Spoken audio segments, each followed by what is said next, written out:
Okay. Abẹ́ iná ń gbé sisi lọ. Ẹ gbé sisi láti Kòròdú lọ sí Lẹ́kì ni.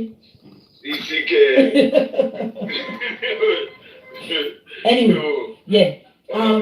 Gurex, Eshe, more alive, and we want you to please tell us why were they in court yesterday and what happened in court. Shoki, just take us straight to the point. Yeah, already so much to ṣẹlẹ̀ in court. Ṣé mọ̀ pé àwọn Bankole and Smith wọ́n petition magistrate yẹn wọ́n dẹ̀ try láti sọ pé kí wọ́n stay prosecution. Gbogbo ẹ sọ ní èdè tó bá yé wa ìjọ ẹ kí ni state. Wọ́n ní kọ́ dá inquest dúró pé àwọn gbọ́dọ̀ partake nínú inquest yẹn. So lẹ́yìn tí DPP ti kíìpù decision pé wọ́n lè wà involved. Wọ́n wá petition magistrate àti DPP pé wọ́n gbọ́dọ̀ wà ń bẹ̀. Nígbà tí wọ́n send appeal lọ sí court, wọ́n tún wá send another application pé kọ́ dá inquest dúró so that wọ́n lè kọ́ tó máa fi determine appeal tiwọn. So orí ẹ̀ ní àwàtẹ́lẹ̀ wọ́n dẹ̀ fi hearing wọn sí àná. Ìgbà tí wọ́n submit kíní yẹn wọ́n expect pé magistrate yẹn ó máa respond. But magistrate yẹn kọ́ ló fi rẹ̀ síbẹ̀. DPP ló yọ síbẹ̀ and decision tó bá take DPP ló ń take decision. Òun kàn jẹ́ agbẹnusọ wọn. So DPP now wọ́n counter petition Bankole and Smith pé bóyá why dey fi petition inquest tí sí party bẹ́ẹ̀ why ti kíní wọ́n ṣá petition wọn ṣá àná ló yẹ kí wọ́n wá respond sí petition yẹn but gbogbo party kò sí ní court nítorí pé magistrate yẹn fúnra rẹ̀ òun ti submit an interlocutory application fresh application pé whether àwọn Bankole wà ní high court tàbí wọn sí ní high court pé kó máa bá ètò inquest òun lọ hearing yẹn lọ́kàn àbí application yẹn òun ni wọ́n admit lánàá so wọ́n really discuss anything lórí matter tiwọn but application magistrate Sotobi òun ni wọ́n gbà wọlé. Tani magistrate Sotobi. Magistrate tó wá ń lo inquest. Okay, kí ni petition kí ni nǹkan tó ń mú wọlé ẹ calm down ẹ ṣàlàyé. Òun sọ wípé ṣe mọ̀ pé àwọn Bankole sọ wípé kí wọ́n stay kọ́dá inquest dúró. Ikú ló máa pa àtàwọn tó gba ikú ló máa pa gbogbo wọn àwọn olórí burúkú sáwọn tó ń ṣiṣẹ́ fún PS ló ń dá gbogbo ẹ̀ wọ́n ti sanwó fún wọn wọ́n fẹ́ wá tú gbogbo justice for Mohbad ká ní Ọlọ́run ò ní fún gbogbo wọn ṣe ẹ má sọ̀rọ̀ yín lọ. Àmín.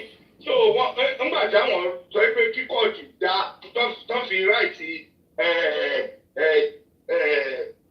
stay of possession fún inquest pé kí inquest dúró wọ́n wò bẹ́ẹ̀ court order nígbà tó ti gba approval kìíní ẹ̀ wọ́n dá inquest dúró.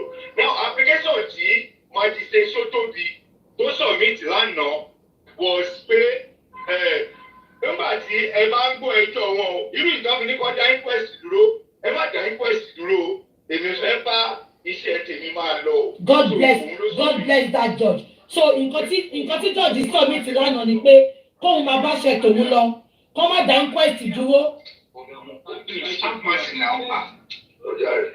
Ṣé o ti dá fóònù yín gbàdú? Mo ṣí lẹ́wà ni wọ́n ti dá fóònù yín gbàdú. Já fóònù yín gbàdú ọ̀hún tó bẹ́ẹ̀.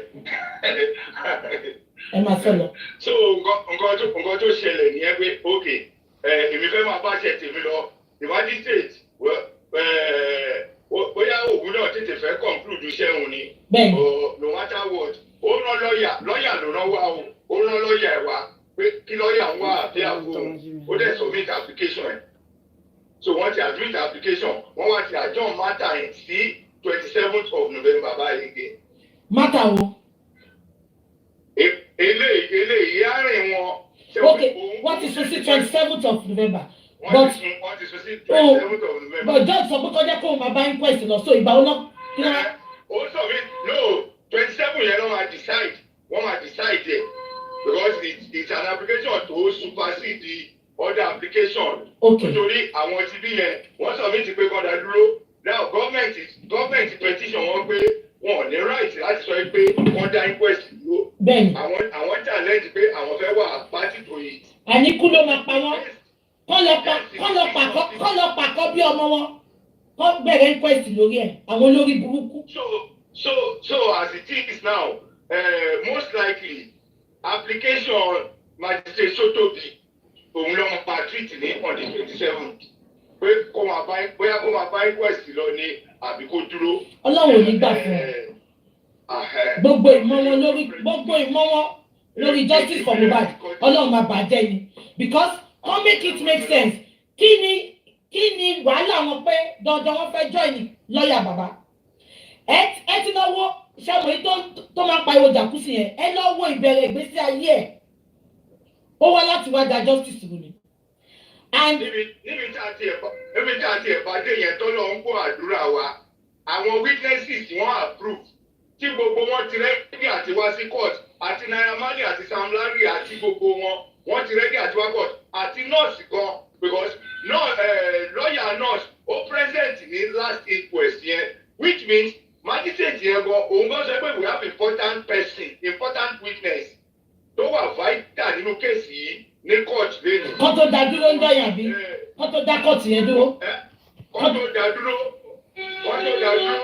so òun ló sọ important person witness tó ló wà ń bẹ̀ yẹn ló sọ pé where is the nurse because ó dàgbé ó ti wo through àwọn tó present ó ti rí pé lawyer nurse wà ń bẹ̀ ó wá béèrè pé where is the nurse can lọ́ fi pè wọlé so tó bá jẹ́ pé kì í ṣe pé wọ́n dá inquest yẹn dúró jọ yẹn ni tí nọ́ọ̀sì ẹ̀ wá appear ní inquest jọ yẹn the next inquest oṣù ó máa appear we have gone far Naira Marley àti wá Sam Larry àti wá gbogbo wọn ti wá because lawyers everybody go present. àdè ti bá ṣe yẹn ẹ má jẹ́ kọ́rọ̀ wọn jọ yín lójú mo sọ fún yín pé PS ló ń lo gbogbo wọn ṣèbáwọ̀ dé ó ti padà lọ bá wọn sìn yìí ṣáwọn olórí burúkú yẹn ló fẹ́ wá join bàbá gbogbo nǹkan tó bá gbà la máa fi fún. I need the lawyer wọn we are contented with Baba's lawyer we are contented with Wahab kọ́ lọ pàkọ́ bí ọmọ wọn kọ́ gbà Bankole and Smith fún.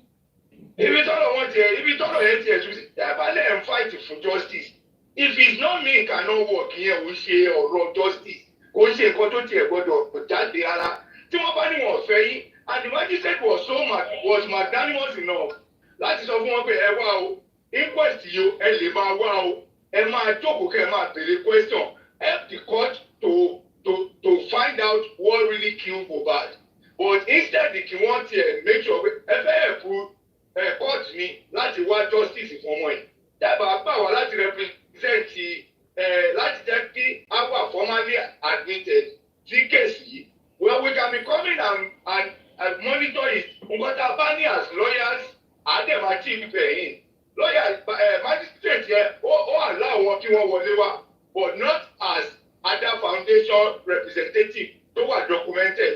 ṣùgbọ́n ó lè lọ fi ń jà àbí gbogbo owó tó jí kọ́ nìyẹn ó lè lọ fi ń jà àwọn olórí burúkú gbogbo wọn wọ́n dàbí pákó tí Jẹ̀bú ń tà. so gbogbo kìíní yẹn ó tojú súyàn bọ̀ ọ́ ṣe tí wọ́n ní ọlọ́run wà lójú iṣẹ́ tó ní. oh of course ọba tẹ́ bọ̀bẹ̀ ni ẹ padà ṣé bí apalọ̀ lẹ́wà ní. kí lẹ sọ. bí apalọ̀ lẹ́wà. mi ò mọ ọtí ṣe nítorí àwàdà tí mò ń ṣe mi ò mọ ọtí mọ̀. ó dàbẹ́ ẹ má mọ ọtí mọ́ tó wọ́n ń fògùn sọtí ń sìn wọ́n ń fògùn sọtí ń sìn wọ́n máa ń pọ́ ìdí yẹn sìn ilé ìtọ́jú dẹ̀ ti dé yìí. mi ò mọ ọtí mọ́ wọ́n wá fògùn sómi mi ní omi ni mo mu. ó dàbọ̀ ẹ máa gbáṣẹ́wó yín lọ sí Lẹ́kì. mi ò ń ṣe àná mo ti padà ti pẹ́. ẹ ṣe ó dàbọ̀ ṣé gbogbo yín ti gbọ́ ẹ bá ti ń jí láàárọ̀ lọ́sàn-án lálẹ́ ẹ bọ́ sí òwò kọjú sórígun mẹ́rẹ̀ẹ̀rin àgbáyé ìmọ̀ oríta mẹ́ta kì í jọ gbogbo ẹni tó bá sọ pé ó fẹ́ fa ìdíwọ́ ìdènà fún justice èpè ayérayé ni kẹ́ máa gbé wọn ṣẹ́ àbí nǹkan tí mo sọ yìí èpè ayérayé mo sọ fún yín pé many of àwọn tó bẹ̀rẹ̀ justice for Mohbad many of them they have a reason they were financed to come into justice to scatter that justice. Ṣùgbọ́n lọ́wọ́ ò gbà fún wọn. No, make it make sense. Ìgbà tẹ́ sọ pé ìwà justice. Tẹ́ wá lọ stop wá. Tẹ́ wá lọ competition pé kó stop. Because dandan ẹ fẹ́ gbé lọ́ọ̀yà tí yín wá. Lọ́ọ̀yà omi ni kùn tẹ́ fẹ́ gbọ́ tẹ́ pé gbogbo ìwé tó kà ikùn ló kà sí. Kí ló dé tẹ̀ lọ pàkọ́ bí ọmọ yín? Kẹgbà kó bá yín dájọ́ àkọ́bí ọmọ yín. Ṣé dandan ni? Ẹ sọ fún mi. Mo ní mo fẹ́ join group lọ́ọ̀yà sí. Wọn ò gbà mí láyè. Kí ni tí mo fẹ́ sọ pé ó di dandan? Tí mo sọ pé àfi tipátipá. Tí ò bá ṣe pé they have their own wicked intention. Ọlọ́run ò dẹ̀ ní gbà fún wọn. Àfi tọ́lọ́run bá ti sùn. Àfi tí mo bá di bá dẹ̀ ti sùn. Ṣùgbọ́n tí mo bá di ò bá sùn. Gbogbo yín mo ti sọ fún yín lálẹ́ yìí. Wọ́n ti sọ fún yín. Anybody tó bá jẹ́ stumbling block láti débi justice yìí, Ọlọ́run á bá tiwọn jẹ́ ni. Ọlọ́run á tú wọn ká níbi tó ti ń dá lọ́wọ́. Uncompleted assignment á gbélé wọn lọ́wọ́. Ìtọ́rọ ọmọlọ́mọ ló kú. Kò dẹ̀ sẹ́ tó gbàdúrà, àfẹ́ tó bá gbàdúrà pé kóun ṣàṣedànù láyé ló máa ní justice ibi tá a bá dé yìí. Ta ti lọ sí 1.5 months ló máa lóun fẹ́ túká. Ṣùgbọ́n tí ò bá ti débẹ̀, àwa ní ṣédé 12 months. Káwa ní no grief for anybody láwà fẹ́. Bàbá Mohbad ta tó fẹ́. Mo bá bàbá sọ̀rọ̀ oúnjẹ tàbí bàbá kọ́tẹ̀ ní kẹgbà 100 million sí pé ká fi justice sílẹ̀ tó ti rẹ gbogbo wa. Mo nà gẹ̀dẹ̀ sí bàbá ni o, mo nítorí àwọn kan tí ń bá mi negotiate. Ṣé ń gbọ́? Mo jọ gẹ̀dẹ̀ sí bàbá ni o. Mo ní mo pè wọ́n mo ní kọ́ jókòó pé ṣáwọn nìkan ló wà ń bẹ̀ yẹn. Ṣó yẹ yín? Mo ní mo fẹ́ bá wọn sọ̀rọ̀ o.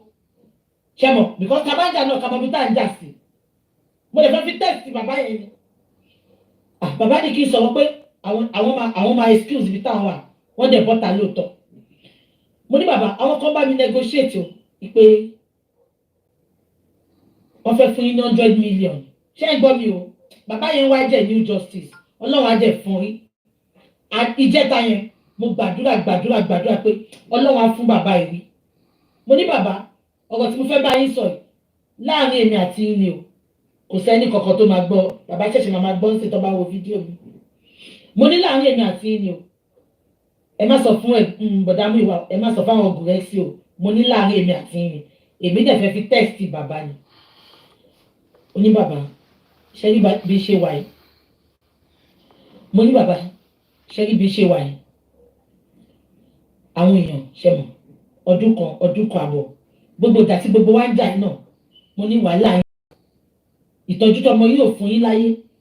Kẹgbà tọ́jú yẹn kẹgbà nǹkan tó tọ́ sí lọ́tọ̀wọ́ ọmọ yín kó lórí burúkú aláyé bàjẹ́ ọmọ kan.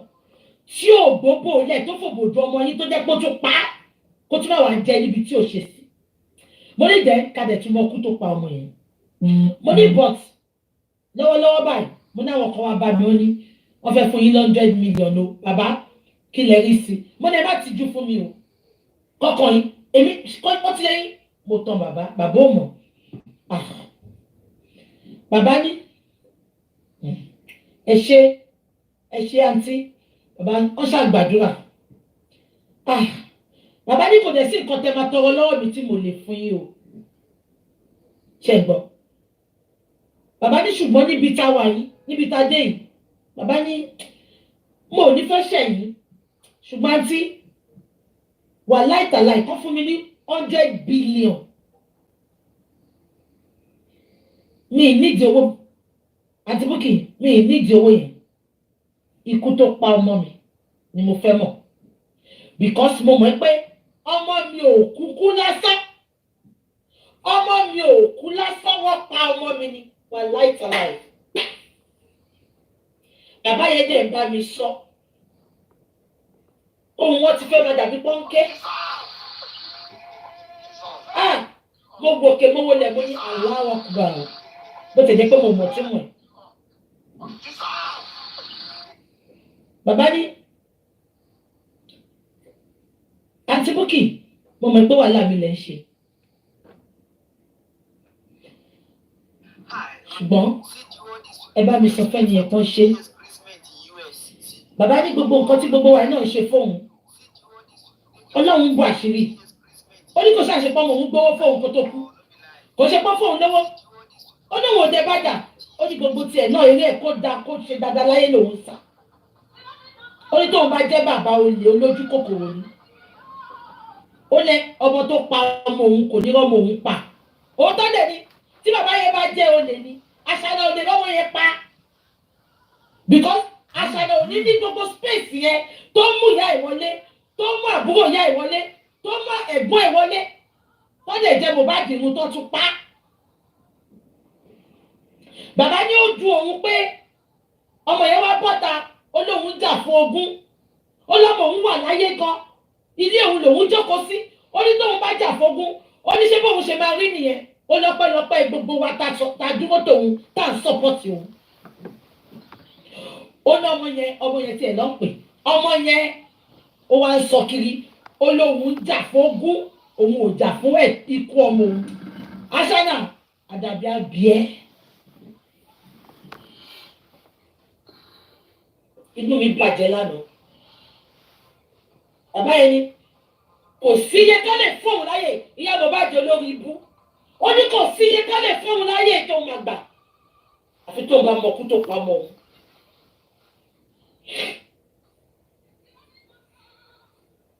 Ìyá Mohbad ó wá fún wọn ní jòsí sí ẹ̀dá òtún léèyàn gidi fún ẹ mọ́tò King White fún ẹ mọ́tò ṣé King White tí ò yó tí ò rówó epo sí mọ́tò ló fún ẹ mọ́tò no make it make sense what is that car for?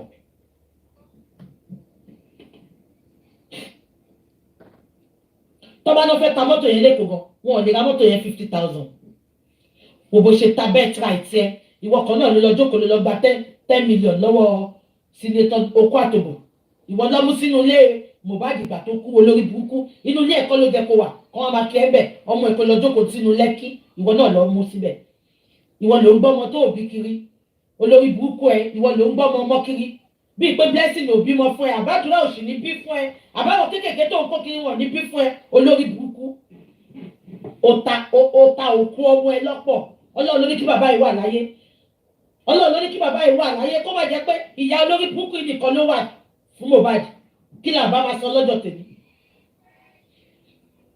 gbogbo tó fẹ́ súnmọ́ bàbá yẹn ó fẹ́ bẹ bàbá pé kọ́ stop kọ́ má ṣe díẹ̀ ní kọ́ má ṣe kankan ni because ó dìdí sọ pé even àwọn ọmọ ìpín pápá ló lòún ṣe tàwọn ṣùgbọ́n káwọn gbà á ó ládéhùn tí Àṣàná ṣe fóun ni pé owó tó bá lọ fi ọkọ gan owó ò ní gba ọmọ yẹn lọ́wọ́ wọn mo ní ṣẹ́ẹ̀rí alámàlà mo ní ṣọmọ nǹkan tó ń jẹ́ dey play. Ọlọ́run fẹ́ ní máa sunkún jẹta ó ní kò sówó tálẹ̀ fóun ó ní kò tó pa ọmọ òun lòún wá àmọ́ dẹ̀ rántí lọ́tọ́ ìgbà tí justice bẹ̀rẹ̀ mú rántí wọn ò mọ̀ pé bàbá ti ní lọ́ọ̀yà bó ṣe yẹ pé bàbá ọkọ lọ́ọ̀yà yẹn bu ọgbà ìṣẹ́ rántí ìgbà tá bẹ̀rẹ̀ justice tí bàbá sọ pé ẹnìkan táwọn ṣe kápẹ́ńtà fún òun ló fẹ́ help àwọn because gbogbo àwọn tí support bàbá ń gbà yẹn now Fọlá ló mọ̀ pé bàbá ti ní lọ́ọ̀yà ó wá pé bàbá ó lóun fẹ́ rí bàbá àti Àṣàná wọ́n fẹ́ pè wọ́n pọ̀ bíá wọ́n fẹ́ make peace kan fún lówó bí bàbá ṣe sọ fún wọn nìyẹn pé òun ò lè rí wọn lásán wípé ọmọ láti contact lọ́ọ̀yà òun bí Fọlá ṣe sádànù tí ò bá bàbá sọ̀rọ̀ mọ́ nìyẹn ẹjọ́ kí ló fẹ́ sọ tí bàbá ní kọ́ contact lọ́ọ̀yà tó sá lọ kí ló fẹ́ sọ bàbá yẹn sọ̀rọ̀ lánàá mo dẹ̀ rí i pé Ọlọ́run á fún wa justice yẹn ó lè pẹ́ o kò ní rẹ̀ wá kò ní sú wa ẹ tó bá dẹ̀ rẹ̀ ẹ take break I know it's demanding it's affecting our mental health it's everything it's exhausting it's everything I know it is not easy àfi tá a bá fẹ́ para wa tá a bá fẹ́ tanra wa àbí kò yẹ yín ẹ tó bá rẹ̀ go on holiday you take a break from social media you know ẹ má jẹ́ kó ṣe yín gbogbo negative comment yẹn ṣàmàrí justice ṣá ẹ má tán I don't like it And I don't like people coming to talk about it. Tó bá bá mi sọ̀rọ̀, ṣe máa rí dọ́sítà, mi ní gbé fóònù ẹ̀ mọ́. I am always a positive. Mo mọ̀ pé tìbí tìrí la dá ilé ayé, ṣùgbọ́n gbogbo rẹ̀ yẹn tiwa ló máa jẹ́. I am always a positive person. Bàbá yìí ò bá tọmọ lọ́mọ jẹ́ kó ṣèkà. What is happening to him now is a face. Tó dẹ̀ máa lọ. Pẹ̀pẹ́ àríga justice yẹn. Ẹ jẹ́ ká lọ sínú university of Cafe lọ. So mo kàn láti sọ́lé fún yín ni bàbá ọmọ ẹ̀pẹ́ mo test àwọn lánàá ni but he passed that test. Ṣé ìtọ́ mi bá wà tó 100% lọ? That man is really for justice. Ó ló wá kú síbẹ̀ fẹ́. Ó ní wàá mọ ìyàpá òun. Ọbàdàn fẹ́ òun ló kàkà kóun má gba justice ó ní wàá mọ ìyàpá òun náà. So Àṣànà lọ sọ fún lórí burúkú bàbá ọmọ ẹ kó múra sí. Ẹ jẹ́ ká lọ sí voice note tí mo fẹ́ pè ń bọ̀. So gbogbo yín àdúrà tí mo máa gbà fún bàbá ni pé Ọlọ́run fún bàbá ní ẹ̀mí gígùn àtàláfíà. Because mo sọ yìí Ọlọ́run fún ọ lẹ́mí gígùn àtàláfíà. Kò sẹ́ni tó bá wà láyé náà tó lálàáfíà òun náà ló lè wá justice because bàbá ló ń lead.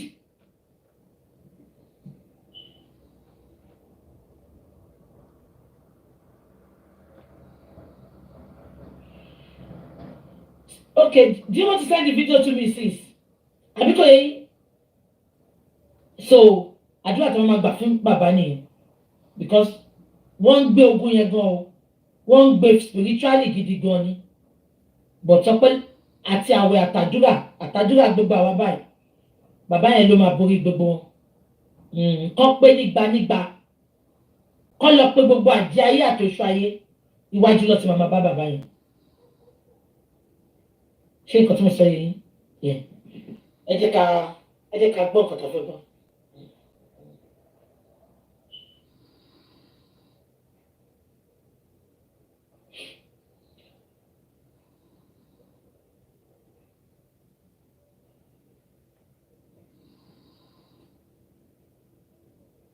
Okay. I'm cooking, that's why I'm slow in my messages. So as I was saying, we got to Malian's house that day. Guys, we got to the house, we locked the gate. See a bamboo, LOA piece. Sebo. Yeah. And the team will play voice note here. She used to be a friend of Mohbad and Ashana. See what I'm saying? At least wọ́n ṣọ̀rẹ́ títí di 2022 bó tẹ̀ jẹ́ pé kò síbẹ̀ ìgbà tí Mohbad kú ṣe gbọ́ mi wọ́n ṣọ̀rẹ́ títí di 2022 and don't ask me that question please don't ask me that question ṣé nǹkan tí mo sọ yìí yeah.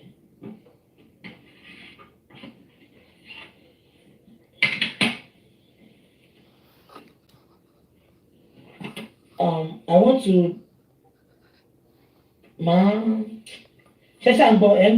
okay. And then people they locked us outside. So they climbed the fence of the house, you understand? So we from outside we were planning the gate that they should open the gate for us now. Sheroti, the last one to play. DVLA, NDLA, Sheroti Batolo Sile, Naira Marley, Sheroti Ibela played, they enjoy it. Naira Marley was not there. Zinoleski Luwande, sorry, Naira Marley was out of the country. But Zinoleski wa le Batolo, Mohbad ò sílé. But Batok pe Mohbad láti padà wá, only nothing must happen to my brother. Àti gbọ́ yẹn ní last video tí mo ṣe. Like the video. So continuation mo play. So FAP stating Kelly yeah. Why would they lock us outside our house? Mohbad was angry, my sis was angry, everybody was sharp banging the gate. Then people started coming out of their houses and like their balconies, you know, it's like upstairs upstairs everywhere. So people started coming out of their windows to check like what's happening. You know, everybody was hiding before as per NDLEA now. But when the commotion was too much, people started like choking head out of their balconies, their windows. They were checking. So that was how those NDLEAs, they said that the commotion was already getting too much. My seat flew the fence, opened the gate from inside, and Mohbad, all of them now entered. So Mohbad now came to the gate side. He now told me, now said, Domi, do live video. And I said, my phone is is on 15%, that it will soon die. He said, do it like that, I should do the live video like that. That these people, they want to rope us, they want to hire us, they want to do this. I was not like, at first I was skeptical because me, I don't like all those things. But then the way the pressure was much, and everybody was just like confused. You understand? Nobody knows what to do at that point. They already put anchor for Zeno's hand. You understand? So we shall gain entry inside. We were inside, and I owned my live video. I started making the live video. That's how WUMMI from nowhere, she ran. And she went to go and start hitting one of those NDLEA, remove his cap, was trying to tear his clothes. She was not telling the guy, shoot me. That was the video that circulated, that people thought she was fighting for Mohbad. She was not, those NDLEA, they did not touch her. She was the first person to touch the NDLEA. Then immediately I saw that she wanted to go and hit, she wanted to physically attack the guy. I had to drop the video so that they will know she's my friend now. At that time she was my friend. So I don't want people online to see that she was the one attacking the NDLEA, I don't want them to blame us for anything. So I dropped the video immediately so that they will not see. But the video was still on. You can hear her shouting. Then if you go and listen to that video again, ma, if you I'm saying it because I know that it was exactly how it happened. You can go back to the video. You will hear when somebody was saying, WUMMI, stop, don't hit him, WUMMI, stop. I was shouting that day that she should stop. She should not hit the NDLEA official.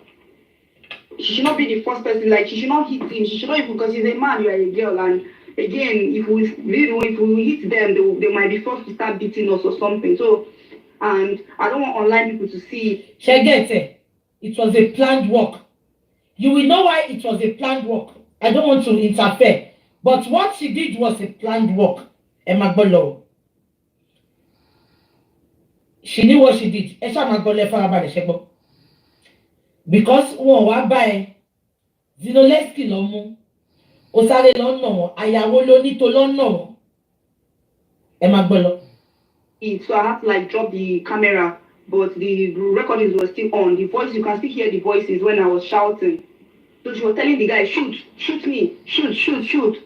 Then I was trying to calm her down at the same time, everybody was doing different things, every commotion everywhere. So they bundled Zeno, they bundled Shubomi, they put them inside their van. You understand? They carried them, put them inside van, carried them and started going.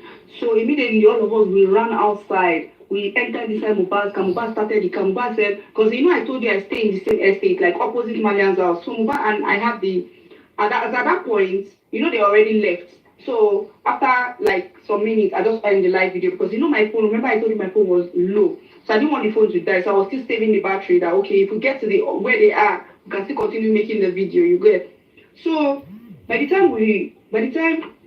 sorry ma. So Mohbad told me immediately, Domi, call estate gate. Tell them not to allow that motor to leave the estate gate. Because I want to quickly say something. Estate gates don't saw you, the Mofiranti Kokon, Emma Binope mo interrupt. There is a gate in Mohbad's estate. Ìgbà tó ní Mohbad ikú. Ṣáwọn ọlọ́pàá tiẹ̀ lọ bá wọn tó wà ní estate gate yẹn tó béèrè question. Àbíkọ́ there was an estate gate. Ìgbà báwo lọ ṣe pé Mohbad lọ. Kí ló sọ fún ọgbà tó ń bọ́ta lọ? Kí ló sọ fún ọgbà tó ń wọlé bọ̀? Because I don't get it. Because I know that their estate is a gated estate and she is confirming it now. Olórí burúkú ọlọ́pàá wọn ò ṣe gbogbo yẹn. Àwọn làwọn ti investigate. Ẹ jẹ́ ká máa gbọ́ lọ. might see them. They don't want Zeno to leave the estate. They don't want them to carry Zeno. You understand? So he said, call. So me, I called immediately. I called the estate gate. I told them, I said, they said nobody should open the gate. If people open that gate, anything people see, I understand, so those people, they were scared now. As per say, it's from Malia house, so they don't want any problem. So they locked the gate. And when those NDLA officials got there, they were very angry. You understand? So by the time we were pursuing them from the back, by the time we got to the gates now, before we closed our eyes and opened, those people just came down from their cars, started shooting up. Immediately they saw us. The driver of the NDLA motor carried his car, drove back, used the car to scratch Mohbad's car, drove front, drove like, when you reverse just to jam somebody, you reverse again to jam the person again, reverse again to jam. So they continue hitting the car. So Mohbad, he just bought that car. Mind you, Mohbad just bought that car. Mohbad just bought his car. I think it's like a week or maybe 3 days or some days. Exactly. Mohbad was their target. Mohbad, ẹ gbọ́ yàtọ̀ fi jọmọ yẹn, wọ́n fi àjọmọ yẹn gan o. Wọ́n fi àjọmọ yẹn. Àṣànà dẹ̀ dákẹ́. Àṣànà wá sọ pé ẹ má gbọ́ lọ. All this while, Naira Marley was out of town. Ṣé ń gbọ́ mi? Mọ́tò Mohbad 3 weeks before the incident, ló ra mọ́tò yẹn. Wọ́n mess mọ́tò yẹn up. Wọ́n bàjẹ́. Ẹ má gbọ́ lọ. Àṣànà ò mú fọ́tò yẹn síta. Àṣànà ò bá wa mú fọ́tò yẹn síta. Fọ́tò bó ṣe nà bó ṣe bà mọ́tò ẹ̀ jẹ́. Fọ́tò tó máa implicate ẹni tí ò sí lé òun ló mú síta. Ẹ jẹ́ ká máa gbọ́ lọ. He just bought that car. Imagine a car of like almost how many million? Because then I remember he bought the car like in something million. So imagine buying that car for something million and somebody. Ṣẹ́gbọ́, Mohbad bought a car of 20-something million nígbà tó lọ bá wọn nílé Mariam. And Àṣànà said when they left Mariam house, they left with nothing. Àṣànà, make it make sense. Mohbad ra mọ́tò 20-something million. And so they afford mọ́tò 20-something million. But Àṣànà make us to understand that Mohbad left Naira Marley's house without nothing. So ilé tí Mohbad ra ibo ló ti rówó. Mọ́tò tó lọ deposit ibo ló ti rówó. Àṣànà, make it make sense. Ẹ jẹ́ ká máa gbọ́ lọ. Deliberately, because those people were angry, they deliberately hit our car several times. Because WUMMI already attacked them, you understand? And again, aside from attacking them, we didn't allow them to leave the estate. And again, the embarrassment that we put them through that day, because we really embarrassed them. I will not lie. Like we were shouting, "Thief, ole!" So all those people, those neighbors that were upstairs looking from their different windows, everybody was shouting, "Ole, ole, ole!" Ooh, you understand? So those NDLA people, the shame catch them that day. They were really, really angry.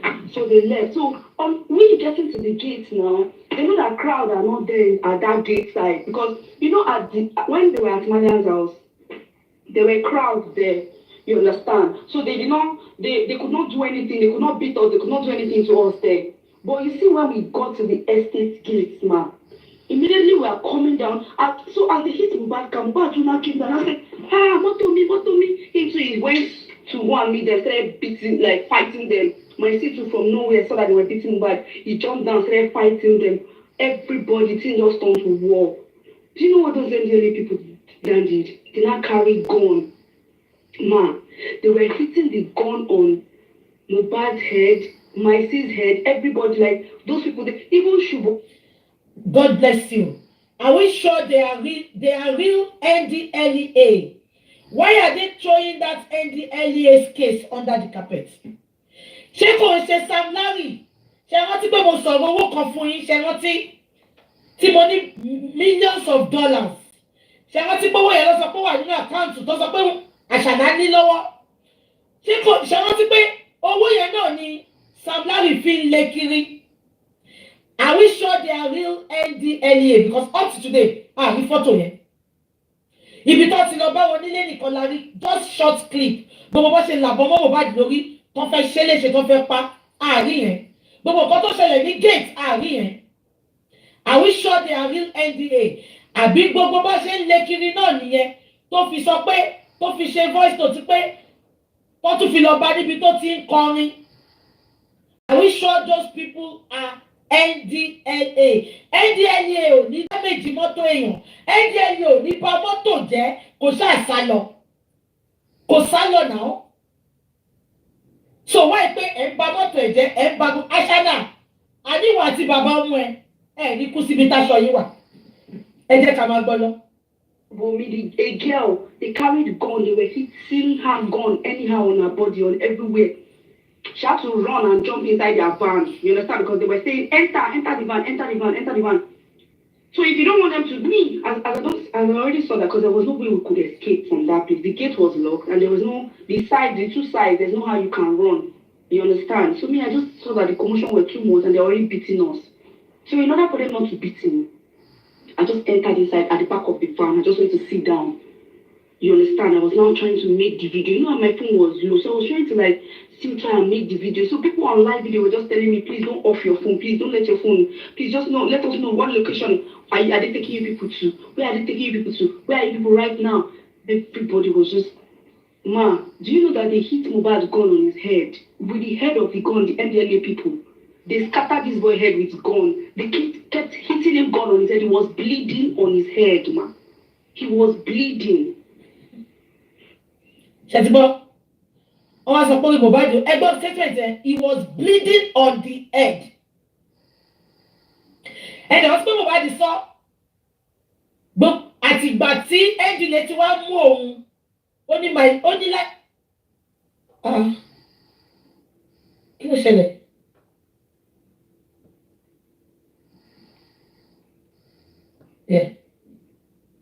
Ṣé ń gbọ́ mi? Ṣé wọ́n ti pọ́ sọ? Màá play ibi tó sọ pé tó bá kú kọ́ mú Aṣáná yẹn. Ṣé ẹ pọ́ sọ onígbà tó ti lọ sí NDLA oníláìfò òun ti wà messed up. Rí fídíò yẹn o. Aṣáná ò bá wa sọ yẹn o. Aṣáná ò sọ pé fọ́ lórí tẹ́jẹ̀ yẹn o. Aṣáná. Naira Marley tí ò sí lé òun ló ń pùṣì narrative ẹ̀ sí Ọlọ́run àbíẹ́ ẹ jẹ́ ká máa gbọ́ lọ. So that ṣẹ́rí pọ́ ọmọ yẹn ó jìyà kú ni ọmọ yẹn ó jìyà kú ni. Kí ni ó ń ṣe tẹ̀fìbọn fọ́ lórí tó yẹn tó yọ ẹ̀jẹ̀ tí ò bá ṣe pé àwọn àlè Aṣáná ọmọ yẹn ti rí ìkọ̀kan ni ẹ̀yin ọlọ́gbọ́n olóye tẹ̀ ń wò mí lẹ́ni ẹ bá mi máa fi ọkàn bá lọ. Ojoojúmọ́ lọmọ yẹn sọ pé tóun bá kú kọ́ mú wọn ó ti rí kú yẹn tó ń bọ̀ lóòótọ́ ìtorí ẹ̀ ló ṣe lọ bá àwọn ọlọ́pàá kan gba òun lọ́wọ́ wọn ó ti rí kú yẹn tó ń bọ̀ ìtorí ẹ̀ ló ṣe sọ pé tí bá kú kẹ máwọn èèyàn báyìí tí bá kú kẹ máwọn èèyàn báyìí olórí burúkú ṣẹpẹtẹ́rì ó wá lówó tí lè sọ pàṣànà ló pa ọmọ ẹ jẹ́ ká máa gbọ́ lọ. When all of those things happened, the shark pushed Mohbad inside the car, they pushed my C. The only reason why my C did not bleed and my C's head did not burst and all of those things was because my C has this heavy dreads. You can go and check, like at least I know that you are an investigative journalist, so you can check my C's video, pictures and videos about 2022, early 2022. You will see that the dread that was on his head is all those thick dreads that God said, like if you eat something, it will not touch his scalp. So he had dread on his head, but Mohbad's head was like that time that Mohbad was still battling that his white hair, that is tinted hair. So from there all of us entered. That was when they carried me, they carried my C, they carried Mohbad. They beat Wunmi to stupor that night, man. But how Wunmi got away from that scene till today, I don't understand. When I asked her when I got out, Shebo, only how she got away from that scene. Àwọn ọmọ bó ṣe lọ, àwọn ò rí bẹ́ẹ̀. Wọn ò rí ní scene ibi tó ti ṣe gbogbo wàhálà yẹn. Ṣóyẹ yín, bó ṣe kúrò ní scene yẹn, wọn ò rí. So nínà tó nà gan. Bí ọkàn ní kọ́ ná kọ́ má bàa fura ni ẹ jẹ́ kó máa sọ lọ kẹ́ máa gbọ́ ibi tí mo ti wò pé ṣé kò ń ṣe planned work ní nǹkan tó ṣe ṣá ṣe ń gbọ́ ó láwọn ò rí ó ní bó ṣe lọ àwọn ò rí àwọn ò mọ ibi tó wà Ẹ máa gbọ́ nǹkan tó sọ fọ́mọ yẹn. Outside, she said she crawled from gutter. She crawled from Idado to Osapa. She said that she entered inside gutter. She crawled from the gutter to Idado to Osapa. I was now wondering, is it possible for somebody to crawl?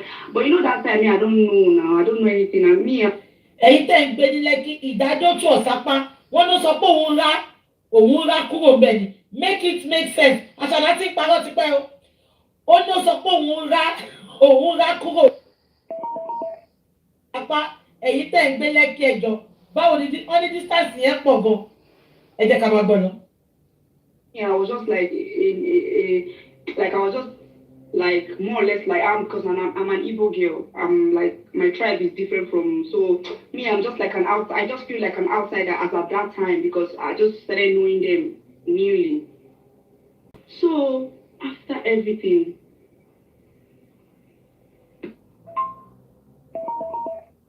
the road to the station they were taking us to. We were asking them, please, where are you taking? Because we're inside, we're inside, they packed all of us inside their bus, and they were just telling us, shut up there. But then I started the live video again inside the bus, you understand? So I saw people were commenting, please, where are they taking you people to? Where are they taking you people to? So all of us were not asking, oh, please, the officers, where is the station? Everybody there fighting them again, you understand? So that was how we continued again until my phone was on 2%. I had to off the live video. By then, I think the views already got into like 40,000. Blogs were texting me, telling me, oh, please, this. Other people, like different people, all these celebs were texting me, influencers, different people, but because my phone was low and again, I couldn't be chatting, they would seize my phone, they would know that something, you understand, they would know that I'm doing video or something, so I had to be hiding the phone from them. So, actually, I caught the live video. When we got to the station, they assembled all of us, they told us to enter inside. So while we were entering inside, those police now carried those NGLA, they now carry gun, they now hit me at the back of my neck. Ma, do you know that till now I still feel pain at the back of my neck because of that gun that they hit me on my neck, you understand? So immediately they hit me that gun, Mohbad and my see now rushed the person that hit me the gun. They rushed to him, why you go to beat woman, why you go to beat woman, start fighting him. They started hitting them gun again. Then those people, and they're not fighting physical, maybe because they know that my CM and Mo, they are strong kind of, so they use gun to be hitting them, like gun, head of gun, not even not small hit or like hits that this thing will reset your whole memory. Do you understand? So they hit them the gun again. My CM now fainted in that NDLA office. They now said, if you want to die, make you die. They threw him outside, like they threw his body. You know he has fainted already. They just threw his body outside. They now left him there and dumped him. They said, if you die, we go bury you. You understand? So Mohbad was just sitting down and... Somebody said, I used to live in Osapa, London for 18 years. Only Abba, they said it's very, very far. I shall not make it make sense. She crawled like a crocodile. And it was very sad. It was very, very sad. It was telling me sorry. That she come and sit down beside. So all of us we sat down. And I begged them that she please give me water that I wanted to pour on the person that fainted his head. So they gave me water. I poured on my sis head. He got later got better. One of the officers now helped me. We now brought him inside back and then he sat down. So while we were all talking, and mind you, Mohbad has show in Dubai the next day, and that day was already 4 a.m. like 4 a.m. like all these things were happening between the hours of 2 to like 4, so that time was already like 4 a.m. or 3:30 a.m. in the morning. You can't hear me early in the morning, so that means the next day, not that day that they have Mohbad has the show in Dubai, the next day. So when my son now got inside back, all of us were talking to ourselves like, everybody calm down, you understand? So because of the show now, they released Mohbad that particular night. Us to the station, Mohbad's car too, they brought Mohbad's car to the station.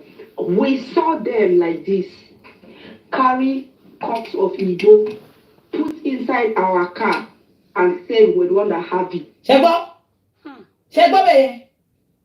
Only when they brought Mohbad's car to the station, ó láwọn rí wọn báyìí, wọ́n gbé igbó. Mi ìdẹ̀rù bí igbó nìkan ni. Ó ní wọ́n, you can't hear me, Ken. Please confirm YouTube. You can't hear me. So how am I going? Báwo ni ma ṣe refresh yẹn? How am I going to refresh it? YouTube, please confirm. Can you hear me now? Somebody said I'm hearing. YouTube, you can hear me. Okay. Ṣé gbọ́ nǹkan tó sọ? Ó ní wọ́n gbé igbó, wọ́n gbé sínú mọ́tò àwọn. Ṣé ti rí pé wọ́n fẹ́ set Mohbad up ni? Wọ́n gbé igbó, wọ́n gbé sínú mọ́tò Mohbad. Ẹ jẹ́ kí n sún sẹ́yìn díẹ̀ kẹ́tùn gbọ́ dáadáa. Mi ní interrupt yín. Kí ni Mohbad ṣe fọ́mọ ìtótó yìí? Kí ni Mohbad ṣe fún ọmọ yìí tótó yìí? Ẹ jẹ́ kí n sún sẹ́yìn kẹ́tùn gbọ́. A car and say we're the one that have it because it's not put inside our cars. And mind you, ma, Mohbad has show in Dubai the next day. And that day was already 4 a.m., like 4 a.m. Like all these things were happening between the hours of 2 to like 4. So that time was already like 4 a.m. or 3:30 a.m. in the morning. That's early in the morning. So that means the next day, not early, not that day that they have, Mohbad has the show in Dubai, the next day. So when my sister got inside the back, all of us were start talking to ourselves, like, everybody calm down, you understand? So because of the show now, they released Mohbad that particular night. Ma, you know, when they brought us to the station, Mohbad's car too, they brought Mohbad's car too to the station. We saw them like this, carry cups of Igbo, put inside our car, and said we're the one that have it because they did not see anything to rob us with. And the calls were already calling NDLEA. They were already scared. They knew that the thing has gone viral. Everybody has already known that they have issues. The Malians have issues. So they wanted to if you come and say that they did not see us with anything, there's a problem. Do you understand? So they have to plant that thing in our car. We saw them. It's not even that we saw them like this, carry the Igbo and put inside Mohbad's car. And man, remember I told you that when we were in the house, we wanted to go and buy smoke. It was smoke Mohbad and myself wanted to go and buy before they now called us while on the road that NDLA was in the house. So how did 4 cups of smoke get into the car? Do you understand? But we already understand what they were doing, so we just kept quiet. Like we didn't enter inside cell. They've not put us inside main cell. They just put us inside the normal room. Okay, so Mohbad was thirsty. He asked for water in the station. So they told him to take water because there were plenty of bottled waters on the table. They just told him take water if you want to take. He took the water, man. He drank the water. To God and to man. This is where it's getting interesting. So, ẹ tẹ́tí sí bíbá dáadáa. Ṣé ẹ gbọ́ wọ́n sọ ọ̀rọ̀ omi kan tí Àṣàná sọ pé omi tí Mohbad mu wọ́n ti fi nǹkan sí omi yẹn ló pa. Ipò omi yẹn ló affect ẹ̀. Kò ṣe omi yẹn. Àṣàná parọ́ ni. Ẹ tẹ́tí sí bíbá yìí. Mo fẹ́ kẹ́ gbọ́. I collected this water from him. He was thirsty. He asked to take water if you want to take water if you want. Yeah, they just put us inside the normal room. Okay, so Mohbad was thirsty. He asked for water in the station. So they told him to take water because there were plenty of bottled waters on the table. They just told him take water if you want to take. He took the water, man. He drank the water. To God and to man, I collected this water from him and I finished it. I finished the remaining water. So tell me, how WUMMI suddenly just started lying that they poisoned him in NDLA office. If they poisoned him, that means it's me and him that they poisoned now. But there was nothing wrong with me. Okay, no problem. Let me not jump the story. Let me continue from how these things. Ṣètìgbọ́, Àṣànà ló make a story yẹn pé omi tó mu lẹ́díẹ̀ wọ́n poison ẹ̀ ni. lady ilé sọ pé báwo ló fi possible ó ní ká ṣàná make it make sense because omi tí Mohbad mu yẹn òun náà mú so tó bá yẹ pé poison yẹn ló ṣiṣẹ́ pẹ̀lú Mohbad ló fi sọ Mohbad di pé ó wá jẹ tó kú á jẹ́ pé jẹ́ kí poison yẹn affect òun náà ni ṣé gbogbo ilẹ̀ gbọ́ àbí kí tún ìwà ilẹ̀ tẹ́bá rí oríṣiríṣi irọ́ tí àṣànà ń pa mo dábàá jọ abájọ tó ṣe easy fún tó sáré bọ́ta tó sọ pé they have killed him wọ́n ti pa ọmọ yìí ṣáì ó wá sọ pé nǹkan tó ọmọ yìí dẹ̀ mú omi yẹn o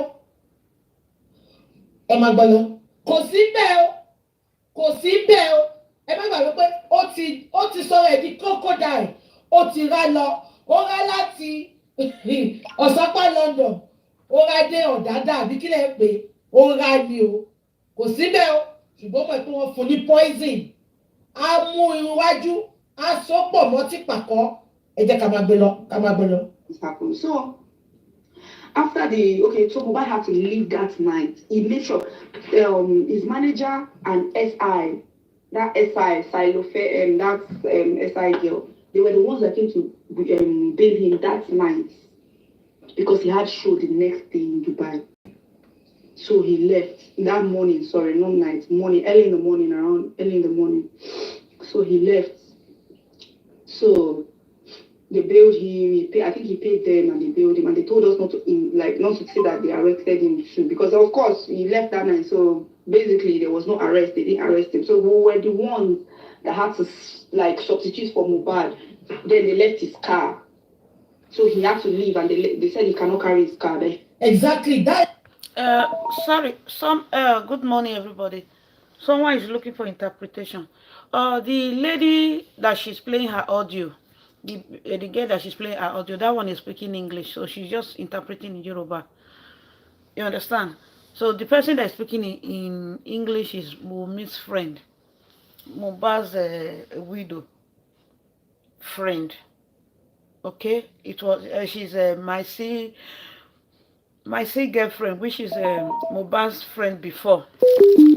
They called my is the girlfriend that's exposing Wummi. Listen. Báwo ló ṣe mọ̀ pé Mohbad mú omi níbẹ̀ yẹn kò síbẹ̀ náà? Ṣáwọn ọlọ́pàá yẹn ló sọ fún later ni? Please, teacher, good morning. I don't understand what's happening here. Guys, as you are here. Báwo ló ṣe mọ̀ pé Mohbad mú omi because she was not there? TikTok power tap, thank you. Àbí Mohbad ló sọ fún ni? Okay, ẹ jẹ́ ká máa gbọ́ lọ. Even if he's going, I can't carry his car. So his car slept in that cell. Even after they bailed us, his car was still in the cell for after a week before we went to go and bail it out. Do you understand? Now, somebody said, but Mohbad, but there was a video, Mohbad said it was the water they gave him that affected him. No. Ìgbà tó ń la ìbọn mọ́ Mohbad lórí, ìbọn yẹn affected psychologically. I want to record the voice record. Wọ́n ní táìmù ẹ máa gbọ́ gbogbo ẹ̀mí báyìí mi ìfẹ́ sọ̀rọ̀ jù. Táìmù gbà yẹn, tẹ bá pe black fún Mohbad ní red. Nǹkan tó máa accept yín nìyẹn. So nǹkan táṣàna sọ sí lẹ́nu ló believe. Ṣó ti ẹ̀yìn? Ẹ máa gbọ́ gbogbo ẹ̀mí báyìí. Kí ni ẹ affected because number one, wọ́n jẹ́ kó lọ hospital. Wọ́n gbé lọ hospital because ìjọ́ kejì ó ní eré ní Dubai. Olórí kúkú tó pariwo husband of my youth. Wọ́n fọ́ ọ̀kan mọ́yàn lórí tó yẹn. Pé nọ́ọ̀sì o. Kẹ́rí pọ́n ti fẹ́ pa bọ̀bọ̀ yìí ti pẹ́. Èèyàn bleed lórí tó yẹn. Pé nọ́ọ̀sì. So. Tiwa ẹ̀jẹ̀ má gbàgbé pé kò ń ṣe ṣẹlẹ̀ pé wọ́n sọ́gbà tó sọ pé ìgbà tó ní ọ̀pẹ nọ́ọ̀sì gangan sọ pé òun ò mọ ẹni tó ń jẹ́ Mohbad. Ó léèyàn pupa lòun gún lábẹ́rẹ́. Ẹjọ́ ṣé Mohbad pupa? Ẹ jẹ́ ká máa bọ̀ lọ. No, I'm not telling you to thank you. Oh, hallucinate. Thank you so much. Hallucination ló ń pè. I am not interfering. Somebody said, "Ìpè ṣe Mohbad náà sọ pé wọ́n fóun ní nǹkan mu. Nǹkan tí àṣàlẹ̀ jẹ́ kó believe nìyẹn." Pump my money gun. Thank you. The host, follow the host. Follow you back. So, sorry. My network is not bad. We're still sitting at the counter, still trying to, argue with them. At that point, Wunmi now sent her face to Mohbad. Her face was bruised up, swollen, and all of that. So Mohbad was angry. Everyone got this shit for Wunmi. Everyone got this shit for girlfriend. Mohbad started fighting them again. You understand? All calming down. Everybody shout. It was not like, okay, that was when he now left. So now, I think he went to go and attend to Wunmi too because she was injured at the same time, but she escaped, you understand?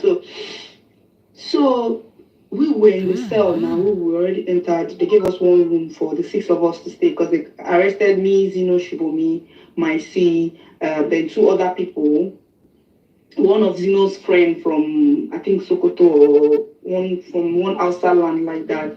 That one was just a mistake. I think he came to work for Zino or something, and he just ended up being a victim. They just carried him, packed him, and joined us. You understand? So it was just the 6 of us in the cell. Ekulakaye. Somebody said, "Can you see? Oh my God, Mohbad was in trouble.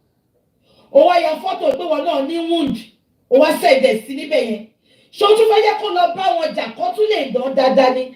Àbí ṣé mọ̀mọ́ fẹ́ jẹ́ kí Mohbad believe pé bó ṣe náà wọ́n náà lọ ṣe nà mí o kí Mohbad má bàa suspect. Get kan tó ṣẹlẹ̀ ńbẹ̀ yẹn. Èèyàn wà nínú ọ̀dọ̀ ọlọ́pàá wọ́n ti nà pa tí wọ́n náà dẹ̀ rí kan tó mú lọ. Ó wá ẹ̀ṣẹ̀ ya fọ́tò pé ìwọ náà ní wound. Ó wá sẹ́dẹ̀ sí. That girl. Mo sọ fún pé kú tó pa Mohbad, it was all pre-planned, premeditated ẹni ó dẹ̀ wọlé. Nǹkan tọ́mọ yẹn ṣe ń tẹnu mọ́ lójoojúmọ́ nìyẹn. Wọ́n fẹ́ pa mí o. Nǹkan tó lè mú èèyàn lọ sọ́dọ̀ ọlọ́pàá pé tó lọ fẹjọ́ sùn pé wọ́n fẹ́ pa òun o. A ti ní nǹkan tó rí. Ẹ jẹ́ ká máa pè é lọ. So the next day, while we were always fighting them, but the next day they already calmed down. They came to meet us. What do people want to eat? We said, get out. We don't want your food. Blah blah blah. They called us. Their Oga called us inside their office and they told us that, do you know that the video we made has gone viral? That's why they did not release us. That if we did not make that video, we would have gone home last night. Now we can't go home. Blah blah. And they told us. They said because, they collected bribe for Mohbad to come outside. So because of the bribe we collected, they told us that we must not say that Mohbad was arrested. And in all honesty, Mohbad was not arrested. They just arrested, packed all of us to the cell, but they released him that night. It was we that wrote statement that were arrested. You understand?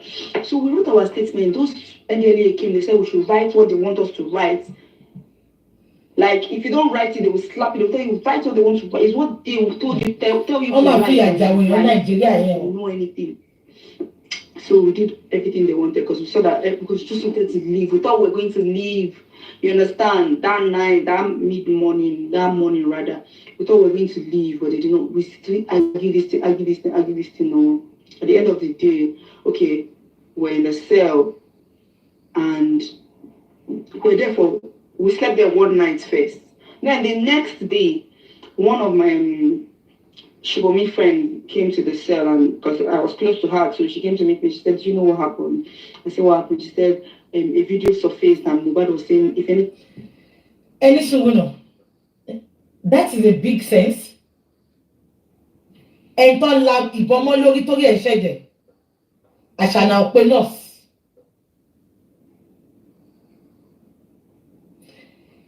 Ẹ wá ti torí egbò kékeré ṣe rántí pé egbò kékeré tó ṣòwò yẹn wọ́n sọ pé torí ẹ̀ làwọn ṣe pé nurse. Àṣànà make it make sense. Wọ́n fọ́ ìbọn tí orí yàn ń ṣẹ̀jẹ̀ pé nurse. Egbò kékeré ẹ sọ pé torí egbò yẹn lẹ ṣe pé nurse. Àṣànà àníwọ̀ ló pa gẹ̀ẹ́tì ẹ̀ ni. Egbò kékeré yẹn pé nurse ẹlẹ́gbò yẹn ló pa ẹ̀tọ́ fọ́ lórí torí ẹ̀ ṣẹ̀jẹ̀ tí ó kù egbò yẹn dẹ̀ pa. Ẹ jẹ́ ká máa gbọ́ lọ. Anything happens to him, normally should be held accountable, responsible. You understand? We were surprised. All of us inside the cell were surprised. They said he has run mad. According to the girl, she said, Mohbad has run mad. They said, ẹ jẹ́ ká tún gbọ́ mi ẹ jẹ́ ká gbọ́ mi dáadáa. Still trying to, argue with them. At that point, WUMMI now sent her face to Mohbad. Her face was bruised up, swollen, and all of that. So Mohbad was angry. Everyone got this shit for WUMMI. Everyone got this shit for girlfriend. Mohbad started fighting them again.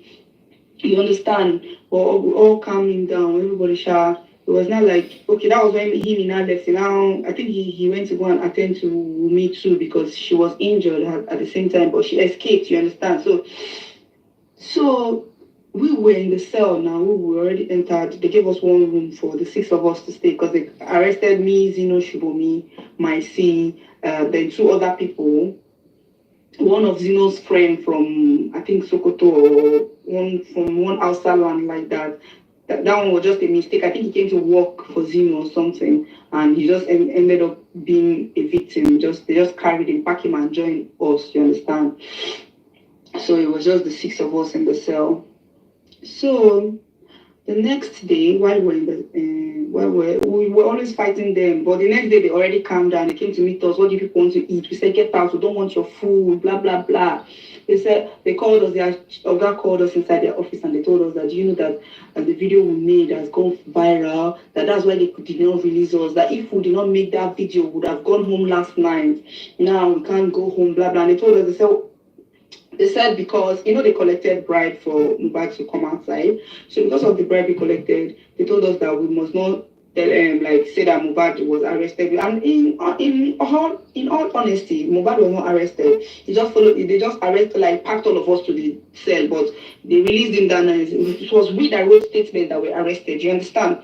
So we wrote our statement. Those NDLEA came. They said we should write what they want us to write.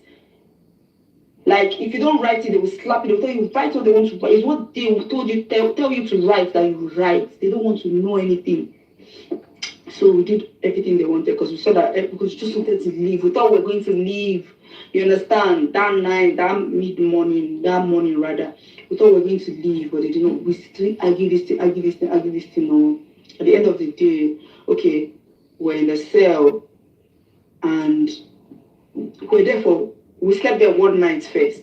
Then the next day, one of my Shibomi friend came to the cell, and because I was close to her, so she came to meet me. She said, "Do you know what happened?"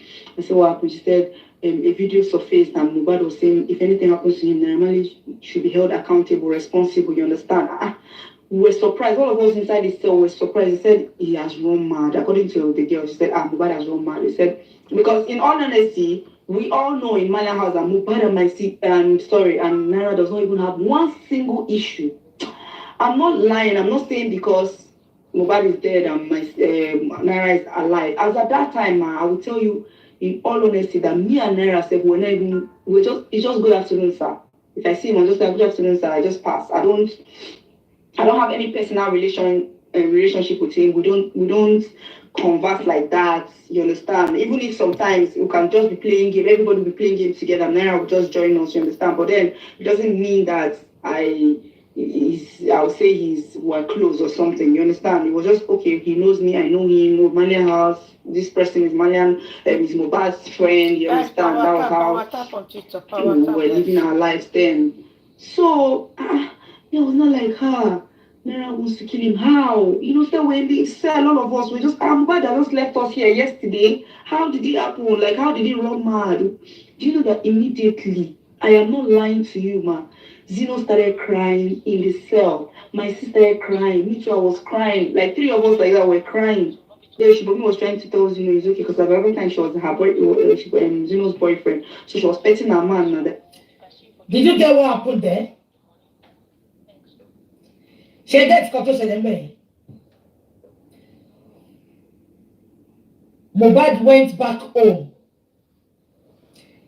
He made a video. She was pele to lọ àṣànà wà ńbẹ̀.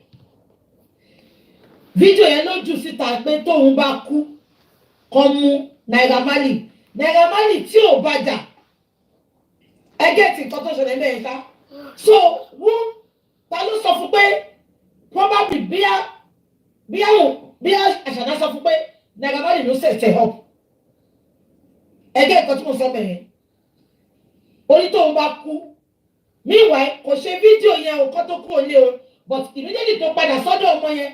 So that video was also ó fi sílẹ̀ kéèsì tó oh my God ó ti ń yé mi sìn ó ti ń yé mi sìn so definitely bí yá kò mọ̀ pé Mohbad yìí máa ṣe tiẹ̀ náà èyí tí Mohbad lè ṣe fóun yẹn ṣóyè yìí kò mọ̀ pé ó máa jáde síta wọ́n jù síta ni gẹ́ẹ̀tì kan tó ṣẹlẹ̀ sá so wọ́n ti premeditate ikú Mohbad ó rí opportunity ó jẹ́ kí Mohbad ṣe fídíò ó di fídíò yẹn mú títí di tí Mohbad fi kú ó wá jù síta.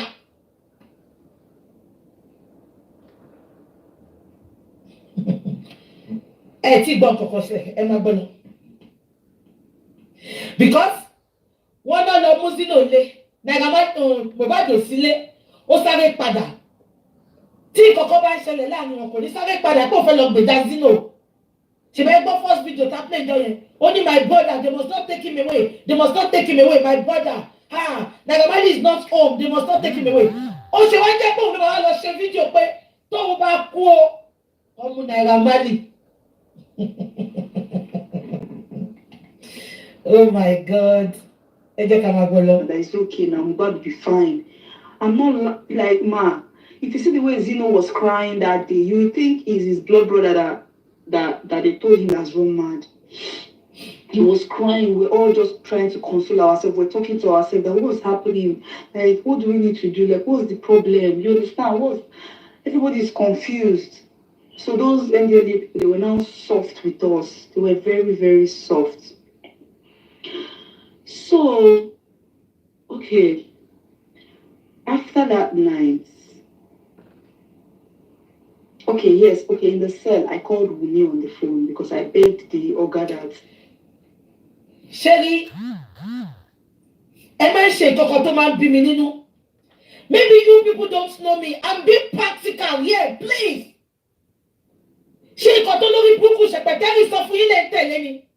I want you to prove it to me. I'm not going to talk. Prove it to me that Naira Marley is not innocent. Because you are telling me I'm fighting Naira Marley. Hell no. All I mean by tí Elegushi ṣẹlẹ̀ náà ni. Ẹ lọ wo gbogbo videos mi. Money, I'm not going to mention Elegushi's name until Timbayo evidence. Abi, immediately lawyer Yamaneg. Only woman was spending some. What's so bye? What that will Abi, if you know that I want to Timothy, and I started mentioning his name. If he got there, Barry ever saw, but you might be able to know Buku killing it. Naira Marley is not innocent. Should you not say no? Should you not say no? I need an evidence. Sam Larry ni mo rí tó nà. Sam Larry ni mo rí tó nà. Gbogbo nǹkan tẹ́ ń gbé síta. Àìtí ni Naira Marley tó gbọ́ ọba ètò nà. So why are you making it look like Sam Larry ni? I am not going to say that until to my evidence. Ẹ ṣe wicked báyìí náà. Ṣé gbàdúrà kẹ́ bí wọ́n kọ́ máa parọ́ wọn ni? Nǹkan tí ṣẹ̀pẹ̀tẹ́rì sáré bọ̀ táwọn sọ nìyẹn. Just because òun àti Sam Larry, òun àti Naira Marley wọ́n ti dó àwọn, ó ti dó ìyá, ó ti dó ọmọ. Ó lè wá bó ṣe máa fìyà jẹ. I am not going to be a party to that. Èmi ò ṣe blogger olórí burúkú bẹ́ẹ̀ yẹn. Nǹkan tí bá rí ni mo wá sọ fún yín. Bí ṣe wà báyìí mi tí ì pé Sam Larry, Naira Marley wà mẹ́. Ẹ jẹ́ máa gbọ́ nǹkan tó ń ṣẹlẹ̀ lọ. Kẹ́rí bí ọmọ olórí burúkú ṣe manipulate gbogbo wọn. Ó manipulate everybody. Gbogbo ẹ̀jẹ̀ máa gbọ́ bí báyìí. Ẹ máa gbọ́. Because I was crying now. So they saw that all of us were down, and now one of our persons, they said something is wrong with him. So they just pitied us. I begged them. I told them that please, you people should need to give me my phone, because as at that time, I was very, very close to Mohbad. I will not like you. We're just like brothers and sisters. So it was just like I was just my system just disorganized. I just needed to speak to them at that point. So I begged them. They gave me phone to talk to Mohbad. Sorry, to talk to who I want. I will continue saying it to you people. Ṣé ń gbọ́ mi? Ikú tó pa Mohbad, ikú àyè wà ńbẹ̀ lóòótọ́. Ikú egbògi olóró dẹ̀ wà ńbẹ̀. Ṣé yẹn? Àṣàládé kọ́ ló lè gbòdì olówó yẹn ẹni tó lè gbòdì olówó mọ́ra ẹ̀ ó gbé gbòdì olówó mo ti sọ fún yín rí Àṣàládé sọ pé káwọn gbé owó kò sí nǹkan tó máa ṣẹlẹ̀ Àṣàládé náà lọ tún wọ́n sínú ayé ẹ̀ kò tún lọ pa àbí tó ti mọ̀ sọ yẹn nǹkan tí Naira Marley sọ́ọ̀rì nǹkan tí Sam Larry ṣe ń nà kiri nìyẹn no ẹ jẹ́ ká máa lo common sense tá a bá ń gbọ́rọ̀ náà wọ́n ní kí ló dé tí Sam Larry tó ṣe ń nà Mohbad kiri ó ló jẹ́ òun ní 2 million Mohbad tó sọ pé ó ra mọ́tò 20-something million kó tó kúrò lé Naira Marley ó wá jẹ́ ní 2 million ló ṣe fẹ́ pa ó jẹ́ ní 2 million ẹ jẹ́ ká máa ebi ṣẹ́rí yàtọ̀ sí pé àwọn èèyàn ń rojọ́ èmi máa I'm a very deep thinker ó ti show pé there is more to it now Sam Larry ò mọ́rọ́ pa ni ó lọ sọ pé kó wá lọ kọrin ní tòkú màmá ẹ̀ ó fún 2 million kò wá dá 2 million ẹ padà ìtọ́jú ẹ̀ ló ṣe ń nà kiri ṣé Mohbad tó fún olórí burúkú ẹlẹ́nu bí ẹnu pátáyẹ Bella Shmurda ní 2 million ọjọ́ birthday àbí Mohbad tó bá ya pépà fáwọn ọ̀rẹ́ ẹ̀ àwọn àjẹ Sam Larry 2 million make it make sense àwọn àjẹ 2 million àwọn àmàjẹ kọ́ máa ná òun kiri ẹ jẹ́ ká máa gbọ́ lọ. Talk to. So I called WUMMI straight. I said hello. WUMMI, what's happening? She said, Domi. This was how she was sounding. Domi, they robbed me, oh. They lied on me. They say it's me that do Mohbad, oh. They say it's family. Everybody say it's me that is doing him, oh. Everybody say. I said, calm down. What's happening? Hey, need to give me the problem. You understand? Everybody is confused. So those NDLA, they were now soft with us. They were very, very soft. So, okay. After that night, somebody said, Naira Marley, they are all the same. Pekima side, Naira Marley.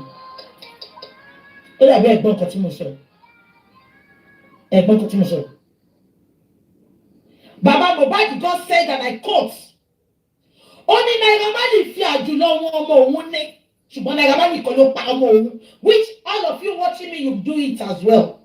Tẹ́ bá gba ọmọ ọ̀dọ̀ ẹ̀ ń ná ọmọ ọ̀dọ̀ yín tí ọmọ ibi iṣẹ́ kan bá kúrò lọ́dọ̀ yín sìn ẹ fàyè ní lára. Baba said it. Baba ní ṣé bàbá sọ fún yín ó níjọ́ kan wọ́n ń jà wọ́n wá pé òun gan pé wọ́n ń ná ọmọ òun àbí ìjà ọ̀gá sọmọ ni. Mohbad náà tó wò sùsùsùsù tó fi bí tó ti ń kọrin kírísítẹ́nì sílẹ̀ ìwọ ọmọ tó wá láti ilé onígbàgbọ́ tó sọ pé ní ilé ibi tó ti ń ta gbó ló ti fẹ́ lọ kọrin nǹkan tó jẹ́ ìbáyìí kò rìnà abẹ́ ẹ̀gbọ́n yìí ṣe gbọ́ mi ṣá bàbá gangan sọ bàbá tó bí ọmọ ẹ̀ ó ní Naira Marley kan ló pa ọmọ òun torí mi ìmọ̀ bẹ́ẹ̀ ṣe fẹ́ máa táàgì nǹkan méjì ló ń ṣẹlẹ̀ ń sìn ṣe gbọ́ mi báwo ni ẹ ṣe fẹ́ mú ikú mọ̀ pé wọ́n ń lọ Mohbad make it make sense. Ẹ gbọ́ nǹkan tí mo sọ ni wọ́n lọ pààyàn ẹ mú wọn pọ́ ọ̀nà àwọn tó fọ́ lórí gan ẹ jẹ́ ká dírágì wọn. Bàbá yẹn sọ pé ìjà ọ̀gá àti ọmọọṣẹ́ níjà tí Naira Marley àtọmọ òun máa ń jà ó ní ṣùgbọ́n Naira Marley kọ́ ló pa ọmọ òun ẹ ṣàfẹ́jẹ́ kí bàbá yẹn sọ pé Naira Marley ló pa ẹni Naira Marley mú láìfẹ́ mi ṣébù ṣé wà ń bẹ̀. Ìyá Mohbad gbọ́ngàn sọ pé ojoojúmọ́ Monday to Sunday lòun àtàṣàná máa ń jà wọ́n náà ṣàná bàjá ń jọ́kọ ó fẹ́ fò láti ibi wíńdò sọ̀kalẹ̀ ó lóun fẹ́ para òun. Gbogbo wa la gbọ́ nínú voice Naira Marley kan ti interview ẹ̀ ó ló sọ pé ọ̀rọ̀ fámílì òun ló affect òun ní kó sọ fún dáàdì àbí kó bóun sọ sorry ó lóun ní kó kúrò nínú ilé fámílì ẹ̀ tó bá yẹ káwọn ló fẹ́ ló affect ẹ̀. God bless you, my darling brother. Naira Marley has a nonchalant attitude. Is a boy with a little word. Check me. Òun ló fẹ́ kó bàbá ẹ̀. Òun ló fẹ́ kó bàbá ẹ̀. Káléyàn bí Sam Larry ni àti sọ̀rọ̀. Abẹ́ ẹ̀gbọ́n mi. Káléyàn bí prime boy ni àti mọ kúlẹ̀kúlẹ̀ ọ̀rọ̀. Ẹ jẹ́ ká ní sùúrù ṣe wọ́n ti ń bọ̀ ní court. Gbogbo wọn bọ̀ ní court now. Gbogbo wọn bọ̀ ní court. God bless you. Wọ́n búlì ẹ̀ wọ́n nà wọ́n fọ́ ìbọn ọmọ lórí kò pa. Kóòtù kékeré yẹn ló wá pa. Ẹ jẹ́ àbẹ̀wò Ọlọ́run. Àṣànà bẹ̀rù Ọlọ́run. Àṣànà bẹ̀rù Ọlọ́run. Ẹ wò mí dáadáa. Mi ṣáìdì Naira Marley. Tí mo irú èèyàn tí mo jẹ́. Ṣé mo mọ Naira Marley ní láyé mi? Mi ìbá sọ̀rọ̀ ní ìgbésí ayé mi.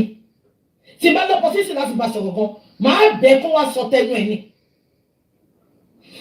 Ẹ má gbàgbé pé VDM sọ statement kan.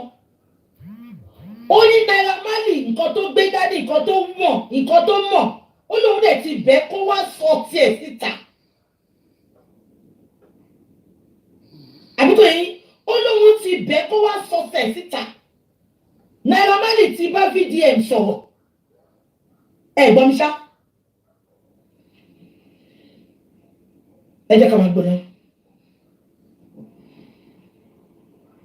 Okay, yes, okay. In the cell, I called WUMMI on the phone because I begged the Oga that, because I was crying now. So they saw that all of us were down, and now one of our persons, they said something is wrong with him. So they just pitied us. I begged them. I told them that, please, you people should need to give me my phone, because as at that time, I was very, very close to Mohbad. I will not lie to you. We're just like brothers and sisters.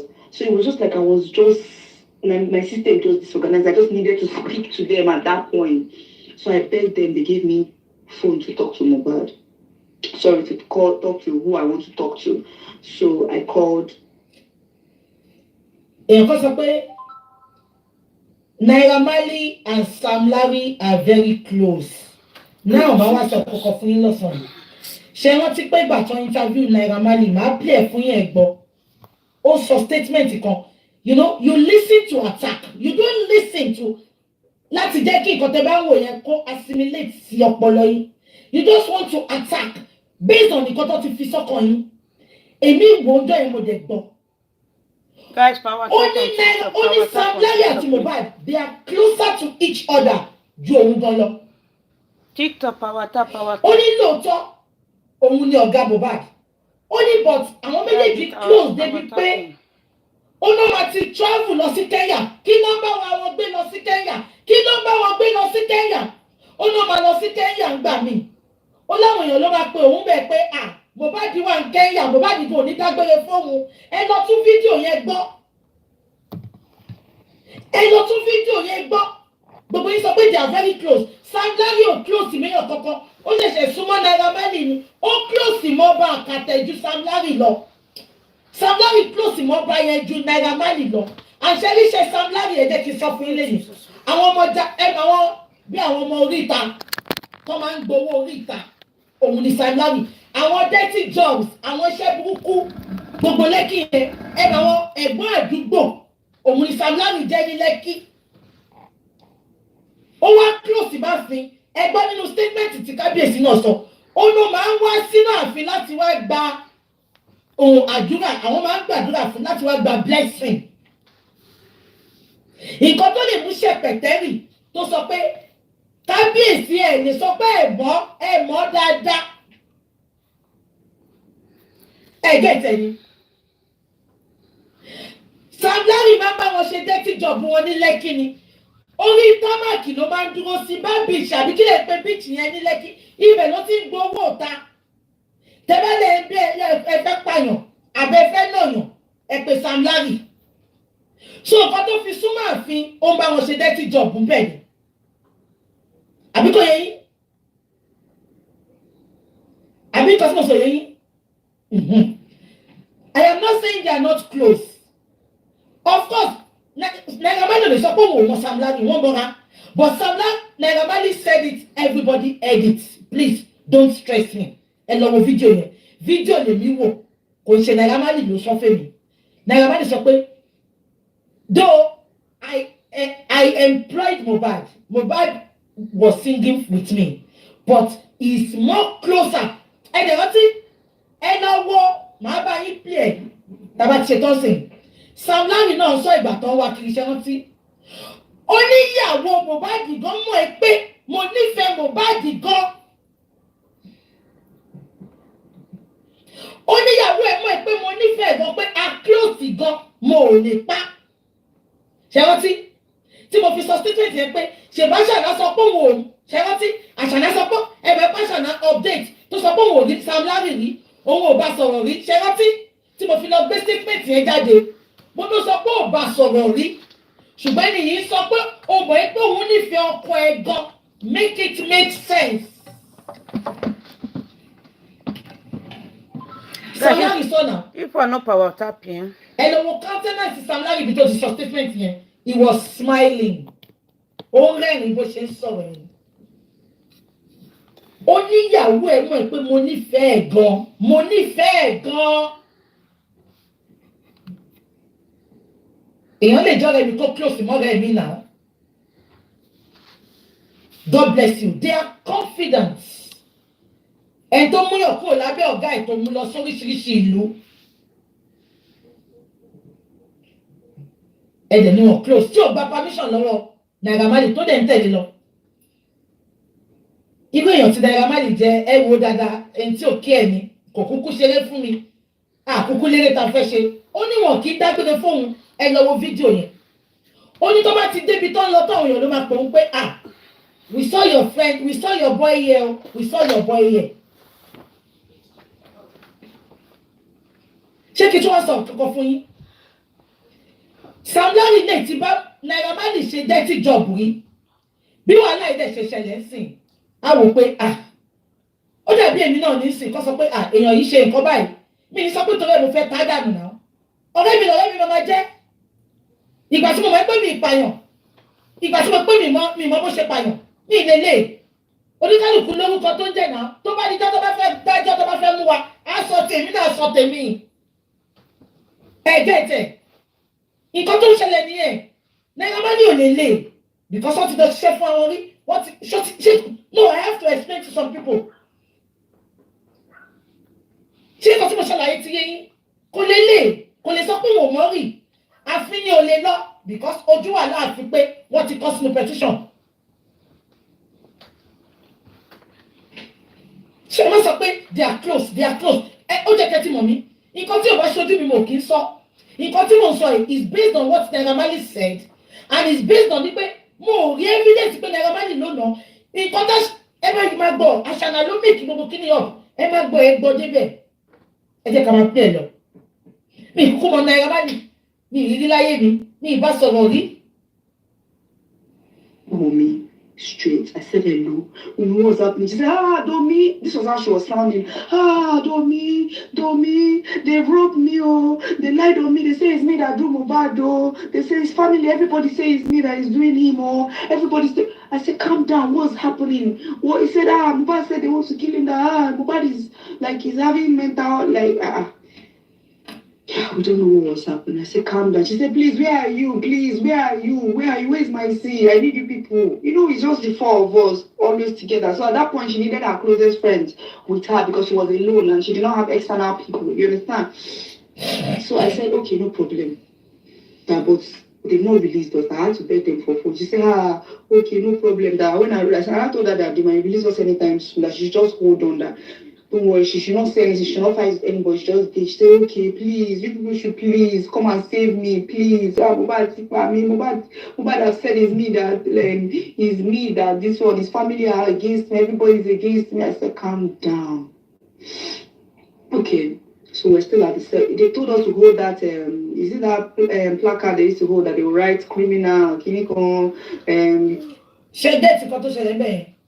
Lady yẹn sọ pé ìgbà tó ń pè é, ó láwọn family Mohbad sọ pé ọ̀nà òun ṣe Mohbad ẹni tó ń la ìbọn mọ́ lórí tárí òyà ó ṣe jẹ́ pé táìmù yẹn ló sọ pé family sọ pé òun ṣe ẹ ti kó fẹ́ so ohun wájú pọ̀ mọ́ tẹ̀yìn ó ṣe jẹ́ pé ìgbà yẹn ló sọ pé family sọ pé òun ṣe family tó ti sọ pé òun ṣe látọ̀dún ó wá lọ mú ìyẹn wá ń sìn ẹ jẹ́ ká máa gbọ́ lọ. You this one your offense they write like mug shot exactly, so they took each of our mug shots and they told us in the cell that and if we make it one step, like if we talk, if we say this, if we go online and start talking rubbish, they will release all our mug shots and it will be hard for us to travel out. They said a lot of things. They were like even threatening us like we didn't say anything again. Everybody just see, we just want to leave. So anything they were saying at that point, we were doing for them. If they say sit down, they will sit. We just wanted to leave, man. So we left. Okay, no, we didn't leave. Okay, sorry, they left. The people that came, because they brought clothes for me to change. I told them that they should please, I need. So that Shubami friend went to my house. You know, I told you it's opposite my house. Just brought like a joggers and top for me to wear in the cell because I was on my period when they arrested me. So I needed to change. So they brought. I think there was clothes in Mohbad's car that my sister could wear. So those ones, they had something they could change to just me that they needed to go and bring from me. So after that day, the next day, okay, I think the next day they released us. We spent, I think, 3 days or so, 3 days in the cell, 2.5 days or 3 days in the cell. So they released us. In fact, they were even like laughing with us later. That, oh yeah, you people are very stubborn. You people that have this one, that one. Just Naira that came from Europe where he was. He even tweeted, he said, please free my people. What did they do to you? Blah, blah, blah. Free them, free Zeno, free this, free that. You understand? So, now, okay, after the whole incident in the cell, when we now saw Naira, everybody shall calm down. They called us in the office. They said they were going to take us to court. You understand? So our lawyer that represented us was Shegbo, only Naira Marley called from Europe. He can't free àwọn. Naira Marley called from Europe. He can't free àwọn. Isn't this musician's daughter, Dami Marshall, for I think the daddy is it Pasuma? I don't know, all those Yoruba people that used to sing. Is he Wasiu Ayinde or one of those people? One of those big Yoruba musicians, those olden days, those sets, all those Pasuma sets or something like that, I think. So that's her dad. So she was our lawyer, she represented us. So she came, she was one that was, she and Naira, they came, they were everything that they were asking us to do. We had to go to rehab because we had to accept that those smoke was our own and everything they planted in our car was ours. They called us, they said we have to even come for rehab safe to even show you how these people framed us and made us look like fools and made us look like we're the one that actually did all the things that they did. Whereas they know that they fucked up and they pushed everything on our head and we just accepted it like that because at that point we didn't know what to do again. So no problem now. They released us later. The first day when I got to my house, because immediately they released us, I went home straight to my house. I'm staying with my friends. I was staying with my friend, rather, 4 of my friends. If you know Papaya X, she's an influencer. That's who I am staying. That's who I was staying with at that time. Not like we paid rent together, all of us, like equal rent. So it's not as if I was squatting or anything. We're all friends, like best of friends, you understand? So when I got to the house, Papaya took my phone immediately, made live video, was saying, people are finally, my friend is finally back. Welcome back. Oh, hey, your fans almost killed us. They said we were posting without, we don't care about, because I think when we went to the cell, my friends were posting normally as if nothing happened, you understand? So people were dragging them that your friend is in cell and you're posting. You know, a lot of people, when I opened my phone there, I got over like 20,000 followers because of the incident, everything that happened. I got like 20,000 or 25,000 or thereabout because of the whole thing on Instagram then. So continuously kept on going. Okay, when I got back, my friend made videos, told people that she's finally back. Oh, my friends now told me one thing. She said, stay away from Mohbad, stay away from all these people. At least now that you're out of the NDLA, you have tried for them, you helped. Now you even make live video. Now you even make everybody know that this is what happened. That so you've tried. You suffer for like what you don't know. Now, what I want you to do is stay away from Mohbad, stay away from Malia, stay away from anything that is related to Wahala for now. Do you know that immediately they made the video finish? Me, all what they are saying did not concern me. It's Mohbad that is in the hospital that was doing it. Immediately they finished. I just wore my clothes. I went straight to Malian's house to go and ask her how far, what's happening. You know, they were even looking at me somehow because I was closer to Mohbad, so they were looking at me like, Not be all these mobile people. You understand? Like they say, one kill them. You understand? So all those followers I got, all those love I was getting, I didn't know that Wunmi was angry about it.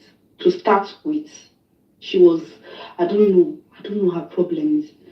Okay, let's move to after they released us. I went to me and my C, because of course we had to look for them. I went to look for Wunmi. We lodged at Calabar Kitchen Hotel. I mean, only me and my sister lodged at Calabar Kitchen, like somewhere close that we can, because they said they're not letting people access to Mohbad. So I was still waiting for my seat to like get. Shebo, Mohbad was now taken to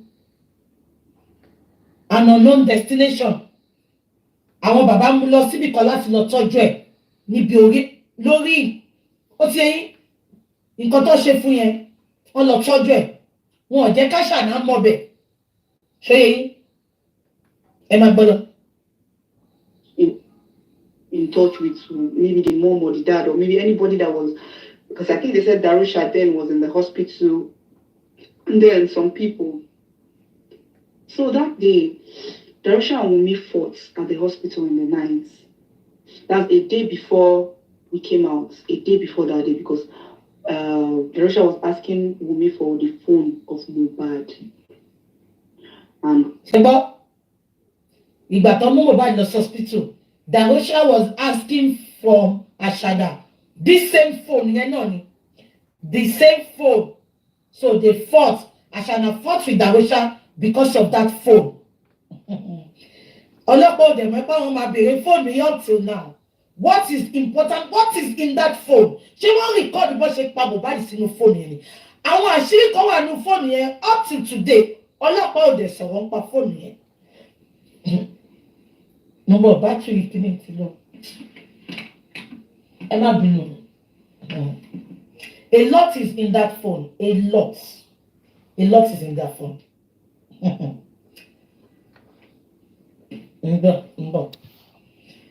Yeah. Okay. And Wunmi refused to release it. So I think he wanted to slap her, and then there's a girl. Her name is Bukola. That was Wunmi's best friend before I became before me and Wunmi started becoming friends. You understand? If you can remember, there's Prime Boy's ex-girlfriend. Her name is Bukola. That's the girl I'm talking about. So the Bukola now stood between Darusha and Wunmi. So the slap landed on Bukola's face instead of Wunmi's face. But the slap was intended to. It was Wunmi. Darusha wanted to slap. You understand? Because they both narrated the stuff to me when I asked, "Oh, what happened?" You understand? So after that, after the whole slapping and the fight, all the fight that happened, I think Wunmi called her mom. Her mom now came and I started having back and forth up until, everything. Wunmi now came to meet. That's the next day when we lost at the Calabar Kitchen. Wunmi came to meet me and my sis in the hotel. So this is where the stuff got tricky. I asked Wunmi, I said, Wunmi, what happened? How did my Mohbad suddenly say that Naira Marley wanted to kill him? What's happening? She now said, Dominica, Naira Marley is a very evil person. Now, and mind you, that's the first time she's telling me bad things about Naira Marley. Before, Wunmi would always tell me, Naira is such a good man. He's always praying. He's always reading Quran. He's always doing this. He doesn't look for trouble. He's very gentle. That's how she tells me about. So all of a sudden, I'm hearing, he's a very bad man. He sent boys that Mohbad saw, she and Mohbad, they saw guys carry guns.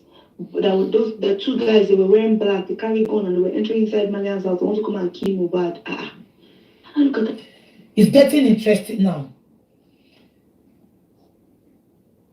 Màá sún bẹ̀yẹn sẹ́yìn fún yín, mo fẹ́ kẹ́ fi tara yín gbọ́. Ọmọ yìí sọ pé Naira Marley àti Ashana ó ní wọ́n close gan, wọ́n máa ń sọ̀rọ̀, wọ́n máa ń ṣeré. Ó ní lọ́ọ́ fi sọ́ọ̀dì ló kàn máa sọ pé Naira Marley ò dáa. Mo dẹ̀ ní fídíò bí tó ti ṣeré lóòótọ́. Ìtorí mo kórìíra ọmọ Ashana yẹn gan, mo fẹ́ post fídíò yẹn. mo ní fídíò yẹn tó ti ń ṣeré tí gbogbo tó dúró àti lady àti Àṣànà àti Naira Marley they were close ṣe yẹ yín ẹ máa gbọ́ ọ màá sún sẹ́yìn kẹ́ gbọ́ mo fẹ́ kẹ́ gbọ́ bí kan bẹ̀ kẹ́ rí bó ṣe manipulate nǹkan kan bẹ̀ ọmọ yìí wá investigate ó kà ọmọ yìí sọ màá sún mẹ́yìn kẹ́ gbọ́ ọmọ yìí sọ pé kí ló dé tó fi sọ pé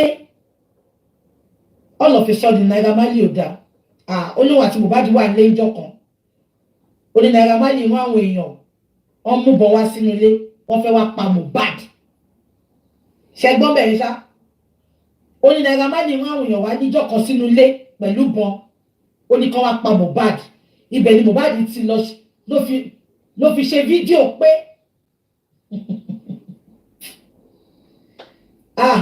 ọmọ yẹn tẹ́ bá ń gbọ́ manipulator ayé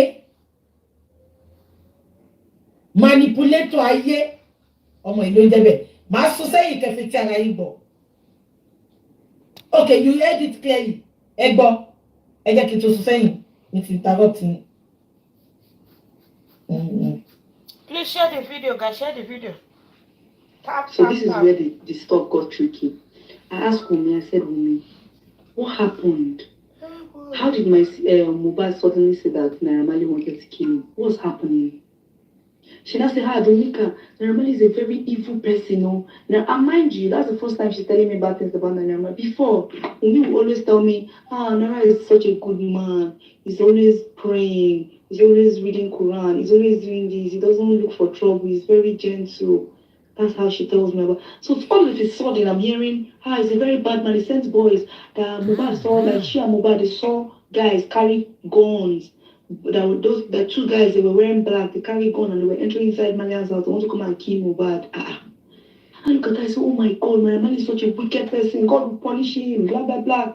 And I said, that nobody now like caught them. He said no, that she was fixing her nails with the nail tech. That thank God. And I said, you were fixing your nails. That thank God did not shoot you. She said no, that she was inside her room fixing her nails. And I know Wunmi's and Mohbad's room is at the back. There's no how you can see the front of the house. You can see somebody coming in inside the gate. Coming, like there's no how, there's no possible, there's no except you come. Ṣé gbọ́ kan tó sọ ṣá olówó àti Mohbad wà nulẹ̀ ṣé gbọ́ ó ní Naira Marley wọn àwọn boys méjì wọ́n mú bọn dání pẹ̀lú aṣọ black wọ́n fẹ́ wá pa Mohbad ṣó ti èyí lady wa sọ sí pé ibi tó wọ́n ti ipò ní ibo ni wọ́n wà wọ́n fẹ́ wá pa Mohbad ẹ̀ẹ́dẹ̀ pariwo síta ó ló sọ pé òun ṣe ìkọ́nà òun lọ́wọ́ lady wa sọ pé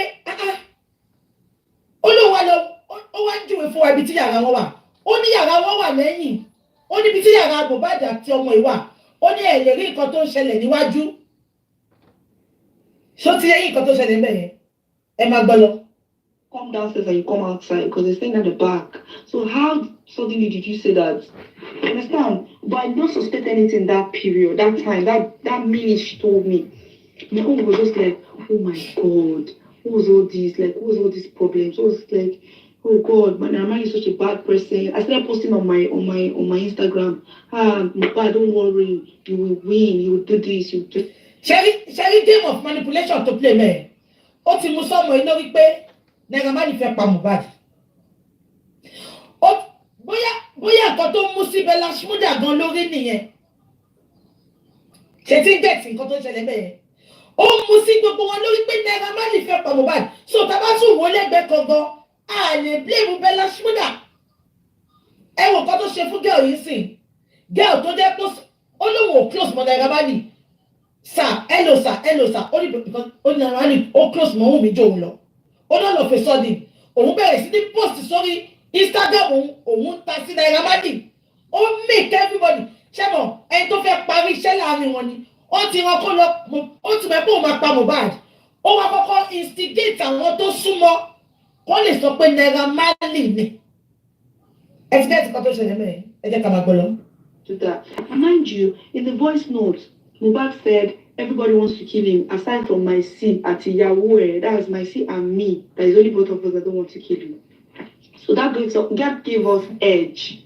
That gave us edge. I know that okay, at least I could still be in, like, I just wanted to just make sure that he's fine, because of course, and Mohbad is always acting like I'm always, it's always more or less like I'm his sister. He's always acting babyish around me. Do me, I'm not feeling fine. Do me, you understand? That's how we relate. Me too. If I'm sick or something's doing me too, I'm not missing. But that's how we used to relate, me and him. You understand? So we're fond of each other like that. So that gave me reassurance that Mohbad is not including me in whatever it is that was wrong with him. You understand? So that gave me courage to be posting him as at that time. I posted him and said, God, don't worry, God will fight for you. So that one. I'm always like rooting for him and stuff like that. We ended it there. So that night at Calabar Kitchen, we did not sleep. I swear. We're still telling her, calm down. You've not slept for how many days? Calm down. Rest, sleep. Like, at least tomorrow is another day. Freshen up tomorrow and continue live. She was like, no. She me and myself at the point we were scared. She was acting too paranoid. We're scared. We're not like scared that she was going to do anything to us. We're scared that, are you sure something? Sheba, she was acting too paranoid at that night. Why was she paranoid? Kí ló ṣẹlẹ̀ gangan? Kí ló mọ̀? Something is wrong with me. Are you sure she's not going mad? Because she was acting like a mad woman that day. That was like the first time I actually saw her in her element. Do you understand? So I shall try calming her down. She said she wants to go and look for Mohbad. Blah blah blah blah. At the end of the day, after the whole kata, Mohbad got, like, when he got better, he requested for, like, they released him. Came to meet me and my sis. Came to meet us. So from there we lodged in an apartment, and Wunmi too was with, like, Wunmi too, you know, at that point, and their own fight no used to last 2 months. Once they fight, before you know it, the next day, 2 days, they are back, you understand? So all those things, well, this minute, Mohbad is fine, ma. The next minute, Mohbad is acting like he's insane. The other minute again, Mohbad is fine. This is what I'm saying. Anybody can come and say it, but I can tell you, Madam, Mohbad was not okay. He was not okay. These people were lying that there was nothing wrong with him. It's a lie, ma. Mohbad was not okay. He was not. So after the whole thing, we noticed that this guy was acting too, like, paranoid, too, like, everything that he was doing was just wrong. It was just wrong. So, okay, we're in the apartment, and sometimes he will change it for Wunmi. He will tell Wunmi, you are a bad person. You're not a good person. If I knew all these things those times, maybe I would have been recording. But see, I don't have anything in mind, anything bad against anybody. So I do not think that anything would happen. So at the point, I stopped posting like captions like that, throwing shades at Naira Marley, because you know why? I asked Wunmi, I told her, I said, since you people saw people carrying gun, let's go and report to police. Let's say it online. Let's do something. You understand? She was telling me, no. No. Ṣé gbọ́ bẹ́ẹ̀? Lady sọ pé òun wá jókòó wò pé since tó sọ pé oríyàn tó mú bọ tó fẹ́ wá Naira Marley rọ́yàn kan wá mú bọ kó wá attack Mohbad. Ẹ jẹ́ ká lọ ṣe show. Let's put an update. Let's go and report. Ó ní Àṣàlá sọ pé no. Because ó ti mọ̀ pé rọ́ lòun pa. Ó ti mọ̀ pé àwọn ò tí ì pa ń gbà yẹn. Wọn ò lè rọ́rọ̀ yẹn dì mú dáadáa. Ṣé ẹ follow mi ṣá? Ẹ jẹ́ kí n sún mẹ́yìn kẹ́tù gbọ́ bẹ́ẹ̀. We're in the apartment, and sometimes he will change it for Wunmi. He will tell Wunmi, you are a bad person. You're not a good person. If I knew all these things those times, maybe I would have been recording. But see, I don't have anything in mind, anything bad against anybody. So I do not think that anything would happen. So at a point, I stopped posting like captions like that, throwing shades at Naira because you know why?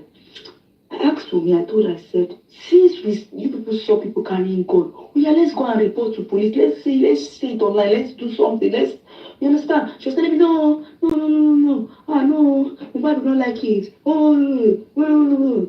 I said, okay. She was just like, don't worry. She knows what to do. She knows what to do. I said, okay, no problem. We were just keeping quiet. Everything that WUMMI was doing, we were keeping quiet. But at that point, I was already suspecting that the fuck is all these things. And the nail tech, I asked her, I said, which nail tech did you use? She told me that it was nail tech that I personally, because you know she's not all this, she doesn't do all this hair, do nails, all these things. She doesn't do it. So because I almost every week I make my hair because of influencing that I was doing.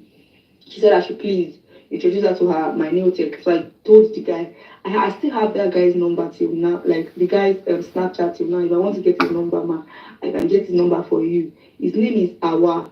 I think Nails Messiah. Yes, that's his Nails by Messiah. That's his Snapchat name. I asked her, I said, who was making your nails? She did not know the reason why I asked that question. But me, in my mind, I already know why I asked the question. You understand? Because the stories were becoming too much. I asked Wumi another time that what happened to Mohbad. Wumi told me that they poisoned Mohbad in NDLEA. That was what made him run mad. The story is becoming too much. You were not with us in NDLEA. So why NDLEA? Why carry gun? You say they carry gun. Why can't you go and shout? Tell everybody that Naira sent them to carry gun and come and kill him. Why are we keeping quiet? What's all these things? I was questioning her. She was getting annoyed. Anytime I mention anything, she'd be angry with me. Yeah, I don't want to fight. So I have to mind my business. So one night I called Awa that she come and make my nails for me. Exactly. Do you know what I think happened? Often Mohbad didn't come. Mess brain Mohbad up. Nǹkan tó bá sọ fún Mohbad ni Mohbad ń sọ. Ṣé wọ́n ti pé that was what happened? Ṣé wọ́n ti pé bàbá Mohbad sọ kíní yẹn? Wọ́n ní tí Mohbad bá dé ọ̀dọ̀ àwọn orí ẹ̀ máa pé. Ìbílẹ̀ yìí tó bá ti rí àṣànà bí ìyá àṣànà ó tún máa ṣe ọdún máa tún máa sọ nǹkan míì. Ṣé rántí? She was feeding him with something that is affecting his brain. Ọ̀tọ̀ ni nǹkan tó máa sọ, ṣé bàbá gan confirm ẹ̀, òun lọmọ ìtún confirm ẹ̀. So it is not about nǹkan tó ń là mọ́ lórí ní NDLEA. Nǹkan tó ń poison ẹ̀ tó ń fún jẹ. So nǹkan tó ń sọ sí lẹ́nu ló ń sọ jáde. Ṣé wọ́n ti pé bàbá náà sọ? Bàbá ní 1 minute ó máa sọ̀rọ̀ dáadáa. Tó bá tún rí ìyá àṣànà àbí kó ráṣànà, á tún máa ṣe bí ọ̀dẹ̀. Although that day I don't want to make my news, but I just wanted to ask him. It's not like at that point, it's not like I was doubting. Exactly. That was why she was restless. Alẹ́ ìjọ tí ò rí Mohbad yẹn. Ṣé wọ́n ti sọ pé kò lè sùn? Ó wà paranoid. Ó ń ṣe bí wèrè. Because kò mọ̀ nǹkan tó ń ṣẹlẹ̀. Kò mọ̀ bí àṣírí ti tú. Kò mọ̀ bí tó gbé Mohbad lọ. Ẹ jẹ́ ká máa gbọ́ lọ. I was expecting the guy to just tell me, like, in toto. You understand? When this guy came, he was fixing my nails. I said, what happened now? What happened? That did you follow them and run when the people carry gun and come? They said gun. Now what gun? What am I talking about? That nobody did anything. No. That they called them on phone. That WUMMI was making a news. That they called her on the phone. That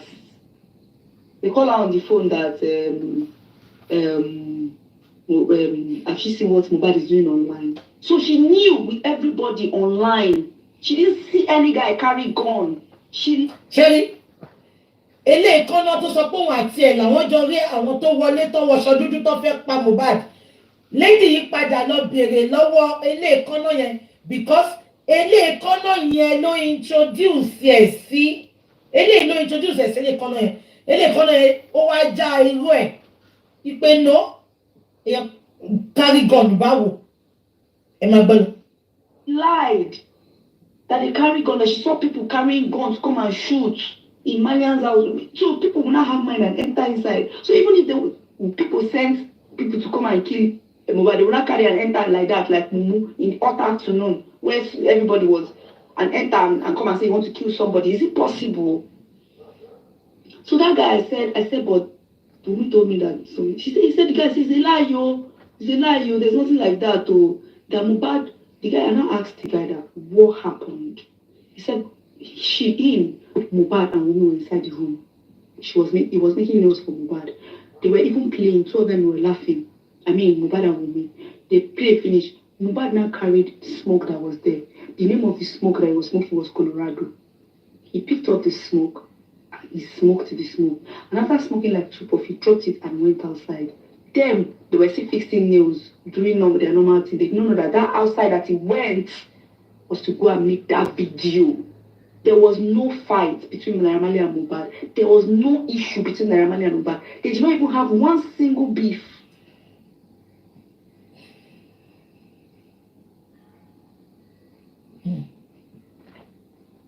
One single beef they did not still have. They did not even have. The way those two men respect each other, if you see them talking, if you see them addressing each other, you will know that they are men that respect each other so much. So how did they fight? How did the carry gun, go and shoot, go and kill? How did it suddenly come up? In my mind, I was like, God. And I called myself. I told myself, I said, see what happened, though. Like, why did Wunmi lie to us? My sister should just keep quiet. I should not say anything. So that it will not be as if it's me that carry my and put it like no concern me. I said, okay, no problem. I thanked the hour. I told him, I said, thank you very much.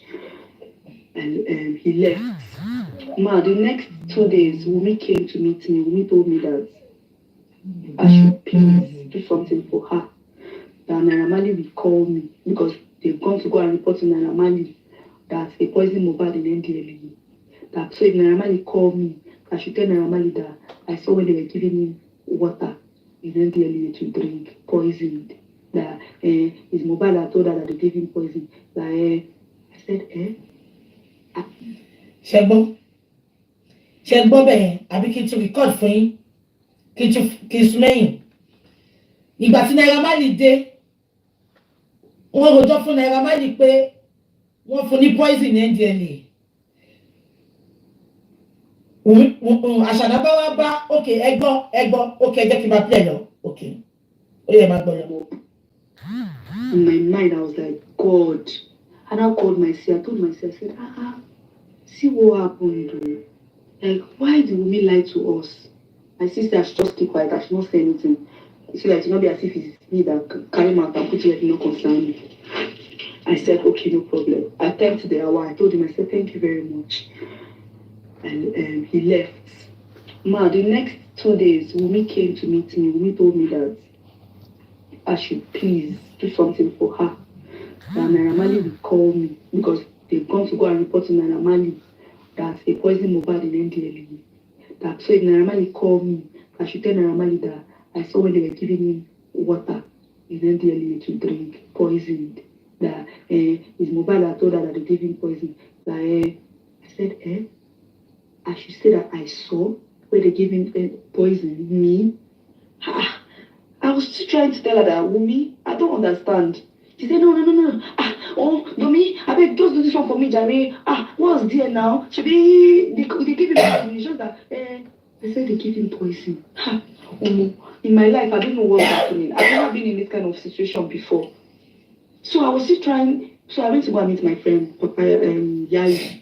All of us were staying together. Still set of me and the Papaya were like still one of our friends. I went to meet her. I told her that Wunmi wants me to lie. That please, what did she think? I mean, I cannot do that kind of thing. No. So say the truth. Or which one is you should go and say the poison wood? Were you there? Did you see any poison? I said the water that Mohbad drank. Now me finish sham now. I even told Wunmi. I said the water that Mohbad that it's me that drank it. It's me that finished it.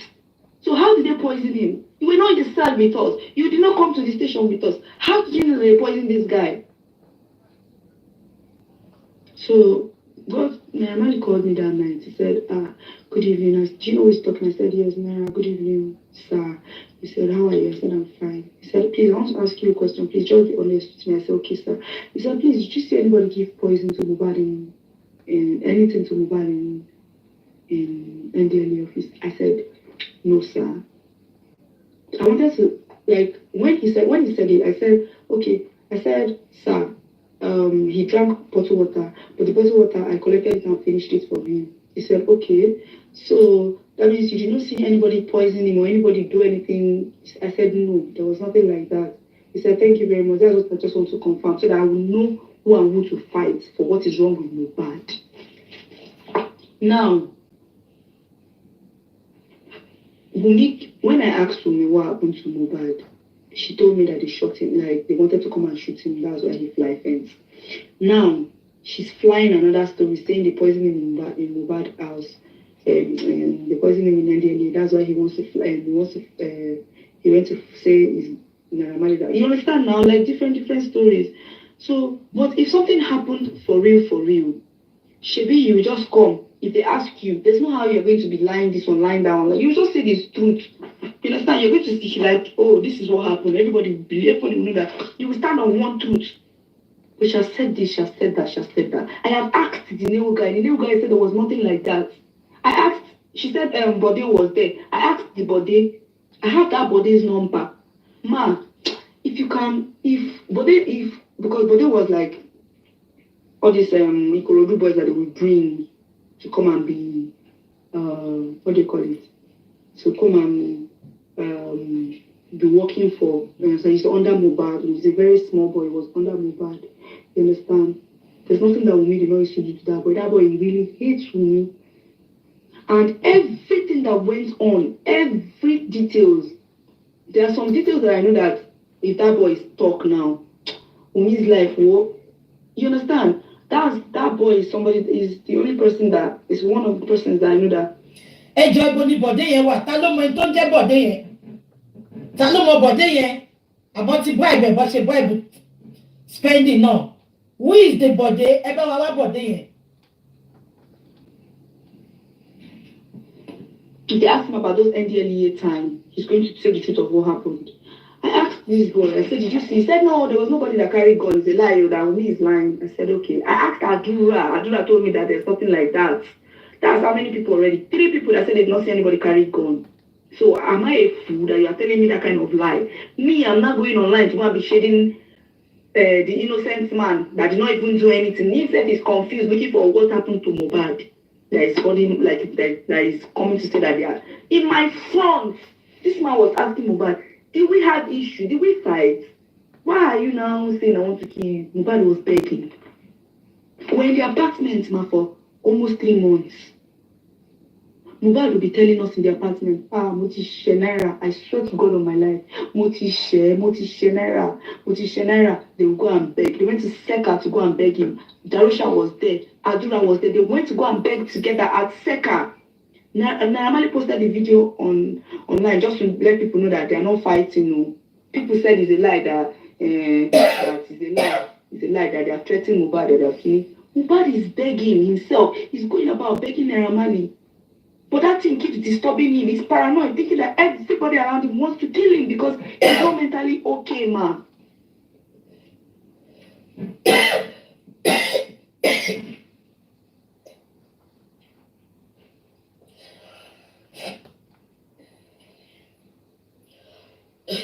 You know what? Because that's similar for it. Yeah, more disturbing. So that night I told Naramali that no, I did not see anybody carry gun.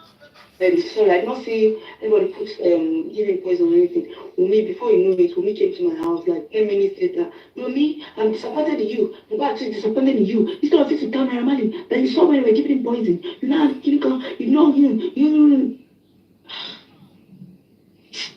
I was. I didn't come through for them as a friend. But on the other hand, my conscience was cleared because it was just like those NDLA, they did a lot of things to us. They beat us up, they did this, they did that. But they are also human beings. They have children. They have families. I will not come and spoil their reputation or spoil their life because of lie. I will not follow Wunmi and lie. Knowing fully well that she also lied that it was Naramali that carried that sent boys to carry gun and come and kill him. So my conscience was cleared. I just felt bad that, okay, I didn't come, like I didn't do what they want me to do. But that's lying. And I am sorry if I'm going to be held responsible for not lying on their behalf. But my conscience is my conscience was cleared. If not by till now, I will still be affecting me that God, I lied on these people, blah blah blah, stuff like that. So later, okay, the stuff was getting too bad for Mohbad. Like it was too much.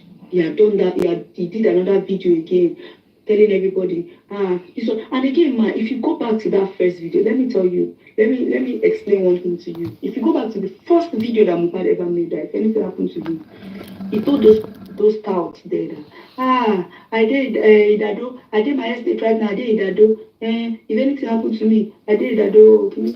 Those guys told you, shut up, Jerry, now Sapa, you did, which one be say you did Idado? You can go back to the video, man. Mohbad was acting too, like he was going insane. So no problem. After WUMMI came to my house and said she disappointed in me. Mohbad now, because she saw that I gave WUMMI distance, I wasn't really. Mohbad now told my sister to come and tell me that it's only WUMMI that is fighting with me, that him is not fighting with me, that she come and meet them in the apartment that they are in. So my sister came to carry me that night. I came to meet them. Mohbad was telling me that his head is paining him. So as at that time, we now called his dad. His dad now came and carried him and my sister and one other guy, Ayo. They took him to Aru. To go and, because they said, oh, it was not okay in the head, blah, blah. So they took him to Aru to go and do the head, like to go and do, I don't know what they do there. They said it's a psychiatric home. So they took him there at Abeokuta also. Shegbo. Only Mohbad Shegbo.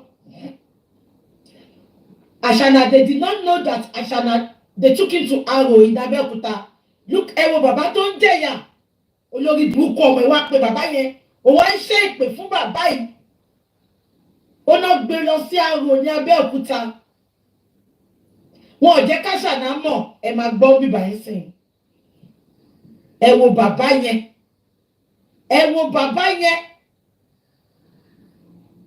Wọ́n ya ọmọ yẹn wèrè, Ashana àti ìyá ẹ̀ ya wèrè, bàbá yìí lọ pè.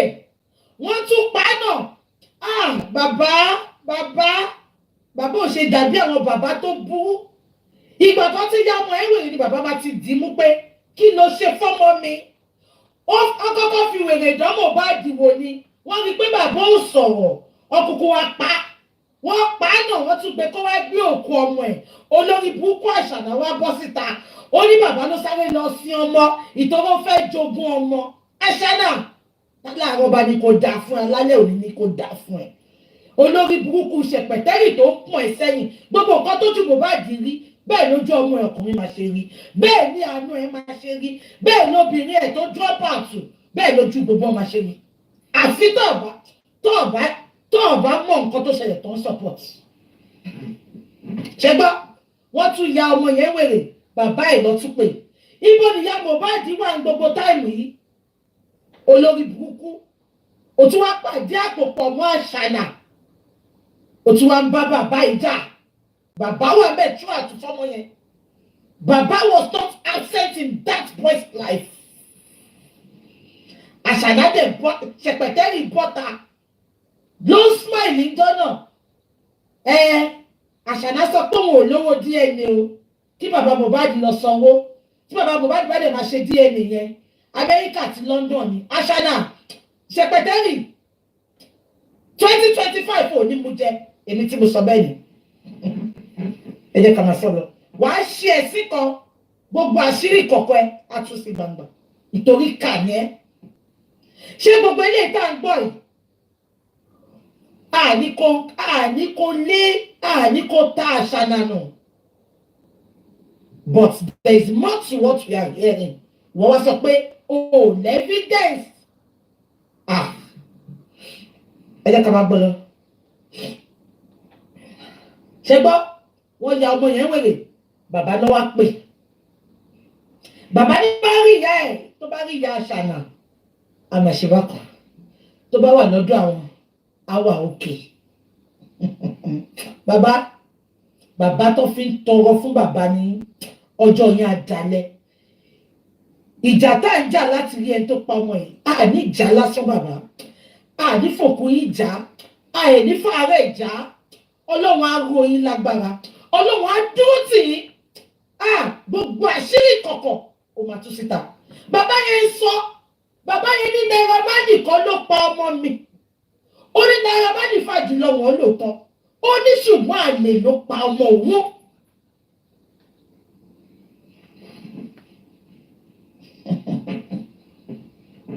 So me and Wunmi now, because you know now, okay, that was before. Okay, before they took him to the arrow. Okay, before they took him to the arrow. Okay, I've not started giving her distance. Then she came to meet me in my house. She was in my house throughout. So one night she just woke up. She said, Wunmi, I won't go meet Naira Marley. I won't go confess. I said, confess with him. I won't go make him help us. I need him to help us. He has to help. Hey. Because just because she did not talk to Mohbad for 2 days, Mohbad's phone was off. She could not get through to Mohbad. That was just kaka. Ṣé wọ́n ti pé bàbá sọ? Bàbá láwọn mú lọ síbì kan. Ṣé wọ́n ti? Bàbá yìí ò kí ń parọ́. Ẹ bá mi confirm ṣé gbogbo yín rántí? Bàbá ní a mú lọ síbì kan. A mú kúrò lọ́dọ̀ ìyàwó ẹ̀. Ṣé wọ́n ti pé bàbá sọ?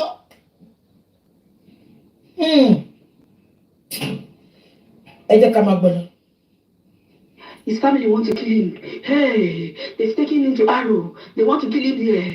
They want to do this. So, calm down. He is with his father. His father cannot kill him. Now he won't pick him with me. Calm the fuck down. Ṣé gbọ́ kan tó sọ? Bàbá ẹ̀ fẹ́ pa. Ìwọ dẹ̀ gangan ló fẹ́ pa. Ìwọ ni ikú tó sùn sẹ́gbẹ̀ẹ́. Ìwọ ni ikú tó ń bà. Ìwọ gangan ni ikú tó sùn sẹ́gbẹ̀ẹ́. Ikú ń bọ́ mọ́ sùn. Ikú ń bọ́ mọ́ jí kò fura. Abájọ tọmọ ẹ fi wá jìnnà sí bàbá ẹ̀. Àṣànà mà níkà o. Abájọ tọmọ yóò fi ṣe nǹkan kan fún bàbá ẹ̀ wọ́n gbà tó yá. Wọ́n wá mú ìyá ẹ̀ wọlé. Ìtorí wọ́n mọ̀ pé ìyá ẹ̀ ó lè gbàgbọ́dẹ̀ fún un. Wọ́n ta bàbá yẹn nù.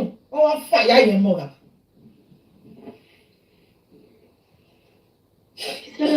Tomi, you don't understand. Me, I'm not in Naira Marley's place. If you want to follow me, follow me. If not, please just leave me alone. But in my head, I'm like, but Naira Marley carry gun, who want kill Mohbad? And you also want to go and meet him for help? What are you saying? I got to Naira Marley's room that night. I shall follow that reluctantly. Got to his room. It was only Naira Marley that was there. Wunmi knelt down. I knelt down. I'm not a Yoruba girl, but I follow her and kneel down, begging Naira Marley, please forgive Mohbad. He's sorry. I'm sure that the video that he posted, we don't know why he posted the video. I can't look and say, but you told me he was gone. He was this.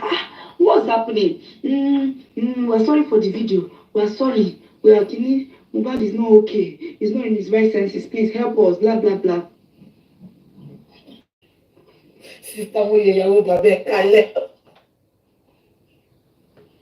Okay, good afternoon, Mas. I want to continue from where I stopped yesterday. So she was very, she just wanted him to, because she couldn't get through to him, you understand? So eventually, one night, like the third night, I guess, she was able to talk to him they were chatting, and Mohbad was like, Wunmi, please leave me alone. I don't want you in my life. You want to destroy my life. Then they started shipping for each other. She was throwing curses at him. He was throwing curses back. There's nothing that in this life that you never make it. You can come. She was abusing him back. He was a family, blah blah blah. He said he's no more interested again. She said, be that, can you come? They were just Sherry, ìgbà tó mú débi tó ti lọ tọ́jú ẹ̀. Ó message yẹn wà lọ́wọ́ mi báyìí. Ó send message sí pé kó fi òun sílẹ̀, òun ò fẹ́ bá sọ̀rọ̀ mọ́. Ó bá sọ̀rọ̀. After 3 days, she eventually got in touch with him on the phone. They were now cursing each other. Exchanging the words back and forth. She was not like, his family want to destroy everything. She has to go and meet Naira. Okay, that was the night she went to meet Naira Marley. She told me that Dominica, let's go. I told her that night, I said, hold on, let Mohbad come back from this arrow so that we will sit down and talk to him first. And you understand? She could not, just for her to wait for just like 2 days or so, Mohbad will come back. She couldn't wait. I said, okay, no problem. We walked to Naira's place. We sat down. So, okay, we knelt down. Okay, I told you already. I think I already passed. Okay, let me just continue like that. We knelt down. We were begging Naira Marley that she help us. Naira Marley said, okay, no problem. That what do we think is the problem? Then I got like, I will not lie to you. I told Naira, I said, excuse me, sir, can I talk? He said, okay, go ahead. I said, I called him, I was the one that recorded the NDLEA killing, of which everybody knows already that I was the one that did it, you understand? So I told him, I said, please, sir, is there possibility that why, because of that gun that he hit on his head, is it possible that something like maybe something is like maybe because of that gun, is it possible that it's the gun that affected him? That I know that Mohbad does not have issues with you. If he had issues with you, he would have told us. So please, is it possible? The man now said yes. That but him is not going to just conclude because he's not a doctor, but that he should call a doctor. They called the doctor immediately. The doctor is in UK. He called the doctor immediately and put the phone on loudspeaker. Me and Wumi were there. It was only the three of us in the room. Naira was holding his phone, like 3 phones on his hand. I am very, very sure that this man was recording. And okay, I spoke to Naira recently about last week. I went to his house and Naira was showing me evidences on his phone that I'm very sure that if he release, this girl's life has finished. But why Naira is keep But only like Naira has a lot of evidences with him. If he release it, Ashana's life has finished. Ẹ̀yin tẹ́ ń pe Naira, ẹ̀yin tẹ́ ń pe Naira. Ṣẹ́gbọ́. Ṣẹ́gbọ́.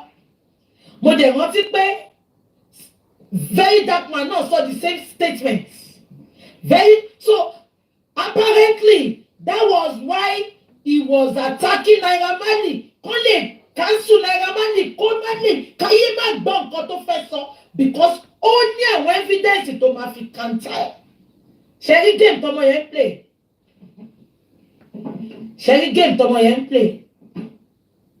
Ṣẹ́gbọ́, ó ní fóònù mẹ́ta ló wà lọ́wọ́ Naira Marley jọ yẹn. Ipò òun dẹ̀ ṣọ́ ẹ̀pọ̀ record. Ó ní lately ìgbà tóun rí ó ló fa àwọn evidences kan wọ òun tó jẹ́ pé tó bá drop ẹ̀ ó ní ayé Àṣànà máa bàjẹ́. Ṣé ti gbọ́? Ẹ ń pe Naira Marley, Naira Marley, Naira Marley. Nǹkan tẹ́ ẹ̀ bá rí ẹ jẹ́ ká calm down. Ẹ jẹ́ ká calm down. Bàbá yẹn sọ statement kan. Ó ní Naira kan ló pa ọmọ òun. Ẹ mọ̀ nǹkan tí bàbá yẹn ti rí tó fi sọ̀rọ̀ ni. He will talk. Ṣé bó ti ń bọ̀ court? Ṣé bó ń bọ̀ court? Ẹ jẹ́ ká dúró kó dé kóòtù. Ó ń bọ̀ kóòtù. Kò lè mú fúru wa yìí. Necessary place tó máa mú lọ. Ó ń bá bàbá. Ṣé bó máa bá bàbá sọ̀rọ̀? Mo sọ fún Ìpàṣà náà gbé lọ sí court. You need your chair.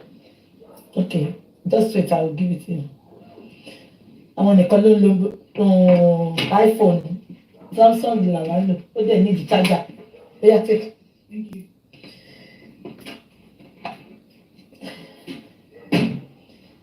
Ṣé ń gbọ́? Ẹ jẹ́ kí n sún sẹ́yìn kẹ́tùbọ̀. Ẹ ní sùúrù. Had to come back, she couldn't wait. I said, okay, no problem. We walked to Naira's place, we sat down.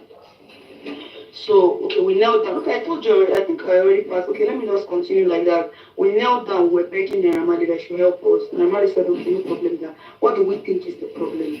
Then I got like, I will not lie to you. I told Naira, I said, excuse me, sir, can I talk? He said, okay, go ahead. I said, I called him and I was the one that recorded the NDLEA killing, of which everybody knows already that I was the one that did it, you understand? So I told him, I said, please, sir, is there possibility that why, because of that gun that he hit on his head, is it possible that something like maybe something is like maybe because of that gun, is it possible that it's the gun that affected him? That I know that Mohbad does not have issues with you. If he had issues with you, he would have told us. So please, is it possible? The man now said yes. That but he is not going to just conclude because he's not a doctor, but I should call a doctor. They called the doctor immediately. The doctor is in UK. He called the doctor immediately and put the phone on loudspeaker. Me and Wumi were there. It was only the three of us in the room. Naira was holding his phone, like 3 phones on his hand. I am very, very sure that this man was recording. And, okay, I spoke to Naira recently about last week. I went to his house. And Naira was showing me evidences on his phone that I'm very sure that if you release, this girl's life has finished. But why Naira is keeping quiet is what I don't still understand. Do you understand? But I just feel like Naira is not somebody that likes to come online to come and chat shit. You understand? So he just likes his privacy. He just wants to be on his own. All this Instagram stuff, all these things that they are doing, he doesn't like it much. You understand? He's a very quiet person, even if the world does not think he is. So Naira is a very, very quiet person. So while we were there, he called the doctor, he put it on loudspeaker. We were listening to this man. We explained the symptoms of everything that was wrong with Mohbad, and the man told us he was psychosis, something, that he needs to be in the hospital for 6 months. Intensive care in the hospital. They should fly him to UK so that he's going to be, so that we'll put him in the hospital. He will not be on social media, nothing like anybody disturbing. He has to be in the hospital. That was what the man said. If not, I am sorry, it can cause death or loss of memory or madness. We're panicking. All of us were scared that they were shaking, like me and Wumi were just like. Ṣé wọ́n ti pé Naira Marley náà sọ ọ̀pọ̀ yìí? Ṣé wọ́n ti pé Naira Marley sọ? Olómi ó ṣe nǹkan rẹ̀. Máa bẹ̀ ṣe, sílẹ̀ máa bẹ̀ ṣe.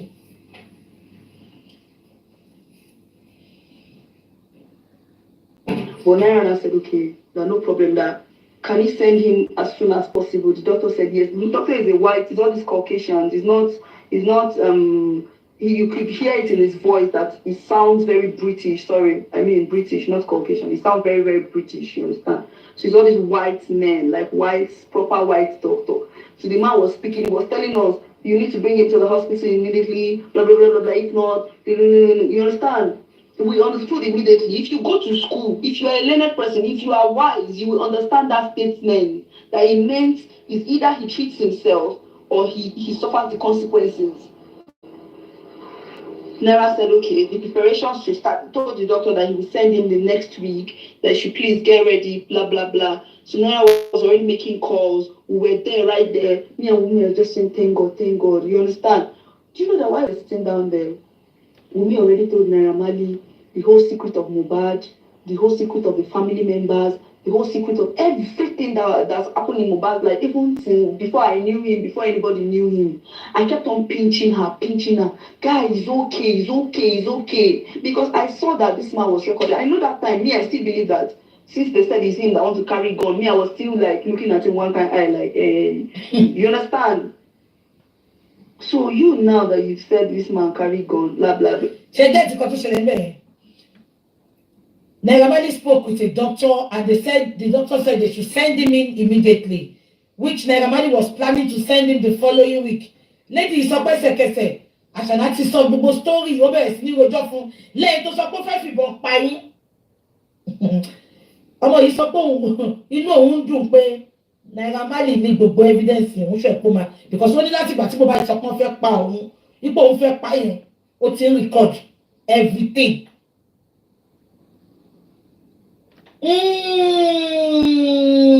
Good one. Somebody said Ashana was purposely telling Naira Marley to discourage Naira Marley come up and travel.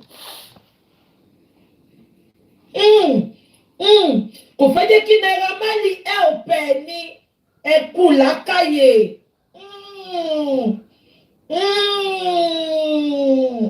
Ọmọ yìí máa yí bùlù. Ha! Ẹ mọ̀ kó tó ti ẹ̀dùn mí. Gbogbo kíní ìṣojú ẹ, gbogbo akitiyan Naira Marley ṣe ojú ẹ. O dẹ̀ rí Ṣẹ̀pẹ̀tẹ́rì tó bọ́ta tó sọ pé Naira Marley ló pa. O dẹ̀ dákẹ́. A lè blame Ṣẹ̀pẹ̀tẹ́rì náà o. Ìkan tí mo kàn ṣe lè blame Ṣẹ̀pẹ̀tẹ́rì ni pé later Ṣẹ̀pẹ̀tẹ́rì máa mọ owó ọmọ tọmọ ìjẹ́. Ó dẹ̀ yí gbẹ̀pọ̀n. Ṣẹ̀pẹ̀tẹ́rì lè jẹ́ wọ́n náà ló pa fún Ṣẹ̀pẹ̀tẹ́rì. Torí mo ní sọ pé torí mo bá Ṣẹ̀pẹ̀tẹ́rì jà. Kì í má sọ tọrọ ó lè jẹ́ lọ́nà ṣẹ̀pẹ̀ tó lọ́nà fún gbogbo wa bó ṣe wá pagọ́ fáwọn náà. Now nǹkan tí mo ṣe ń bínú sí ṣẹ̀pẹ̀tẹ́rì ni pé ṣẹ̀pẹ̀tẹ́rì tó lè wá eventually ìbò kan tó ṣẹlẹ̀ kó wá sì máa pọ́n ibẹ̀ mo ti ní problem. Ẹ wo gbogbo yẹn kù lákàyè ẹ wo ya bàbá tẹ̀ dá ọkọ ẹ bá mi wá Naira Marley o so ọ̀rọ̀ etí ní mí ní ìsinmi ṣé mo sọ pé wọ́n ti wọ́n ní ọpọlọ ya Mohbad kan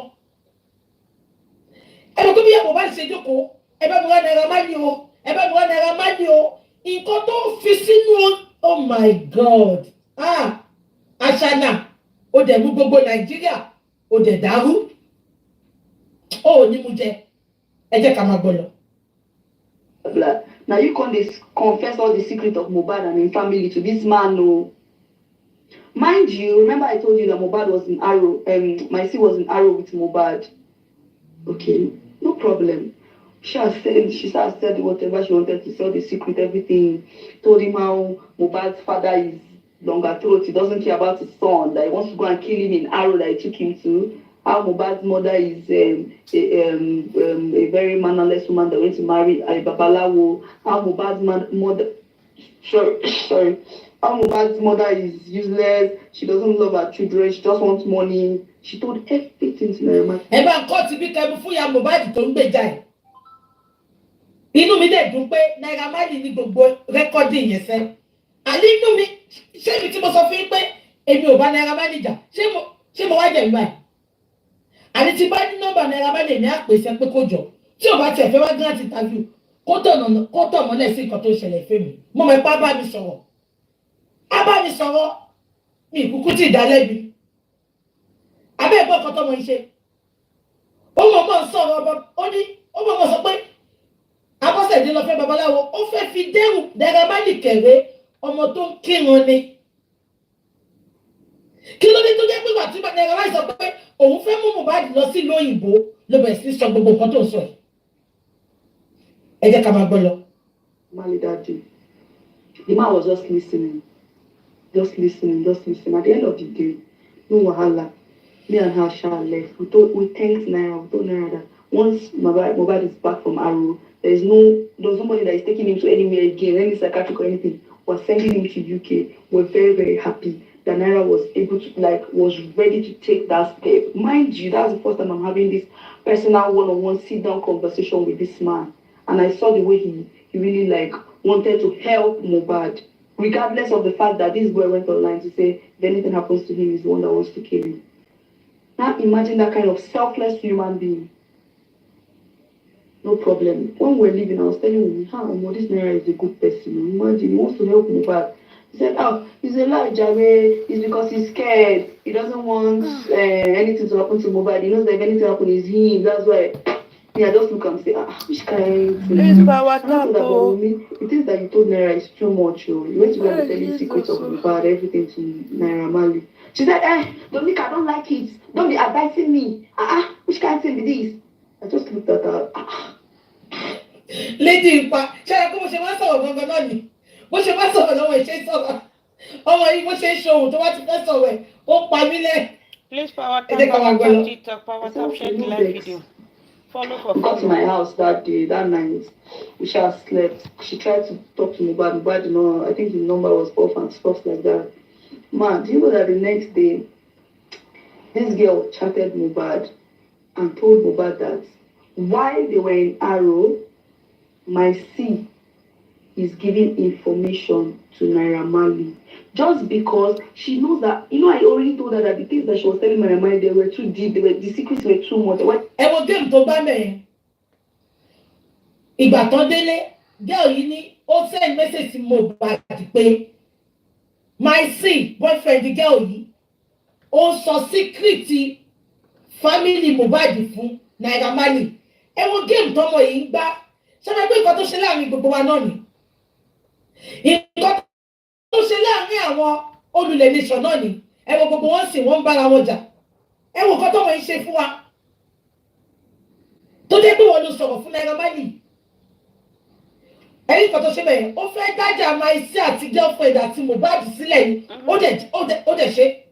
ó wà sórí ṣe Every ẹni bad kí n tó wife, ṣe that's what they bẹ́ẹ̀ do. ó ní sọ pé òun lé everybody lára Mohbad And kó tó deal pẹ̀lú Mohbad that's what they do. nǹkan tó ṣe nìyẹn because That's how ọmọ they do. yìí àtọwọn àti Maisi Mohbad TikTok trust power ọjọ́ tap, anybody please, lọ power tap, power tap. Maisi gan ló wà pẹ̀lú Mohbad níbi tó wà yẹ TikTok power tap, ibi tó power ọ̀jẹ̀ kó tap. mọ ibi tí Mohbad wà yẹ Maisi Good mọ morning, ibi thanks for tó joining. Maisi ní ìkọlọ ní bàbá jẹ́ kó dúró ti Mohbad ẹ wá wo nǹkan tó ṣe lẹ́sẹ̀kẹsẹ̀ ta ló máa gbọ́ yẹn tí ò ní sá fún Maisi ẹ sọ fún mi nǹkan yẹn ló fàjà Maisi àti Mohbad tí Mohbad fi ń pe Maisi ní snitch ẹ ti gẹ̀ tẹ̀sí àṣàlá túbọ̀ ó lé gbogbo èèyàn kó lára ọmọ yẹn ó wá dín pẹ̀lú ẹ̀ tí bá ní ẹ bá mi wá Maisi máa invite ẹ máa fún ní platform mi máa invite ẹ ẹ ti gẹ̀ tí nǹkan tó ṣe lẹ́yìn ẹ jẹ́ ká máa gbọ́ lọ. But no, I think his number was off and stuff like that. Man, do you know that the next day, this girl chatted Mohbad and told Mohbad that while they were in Arrow, Maisi is giving information to Naira Marley.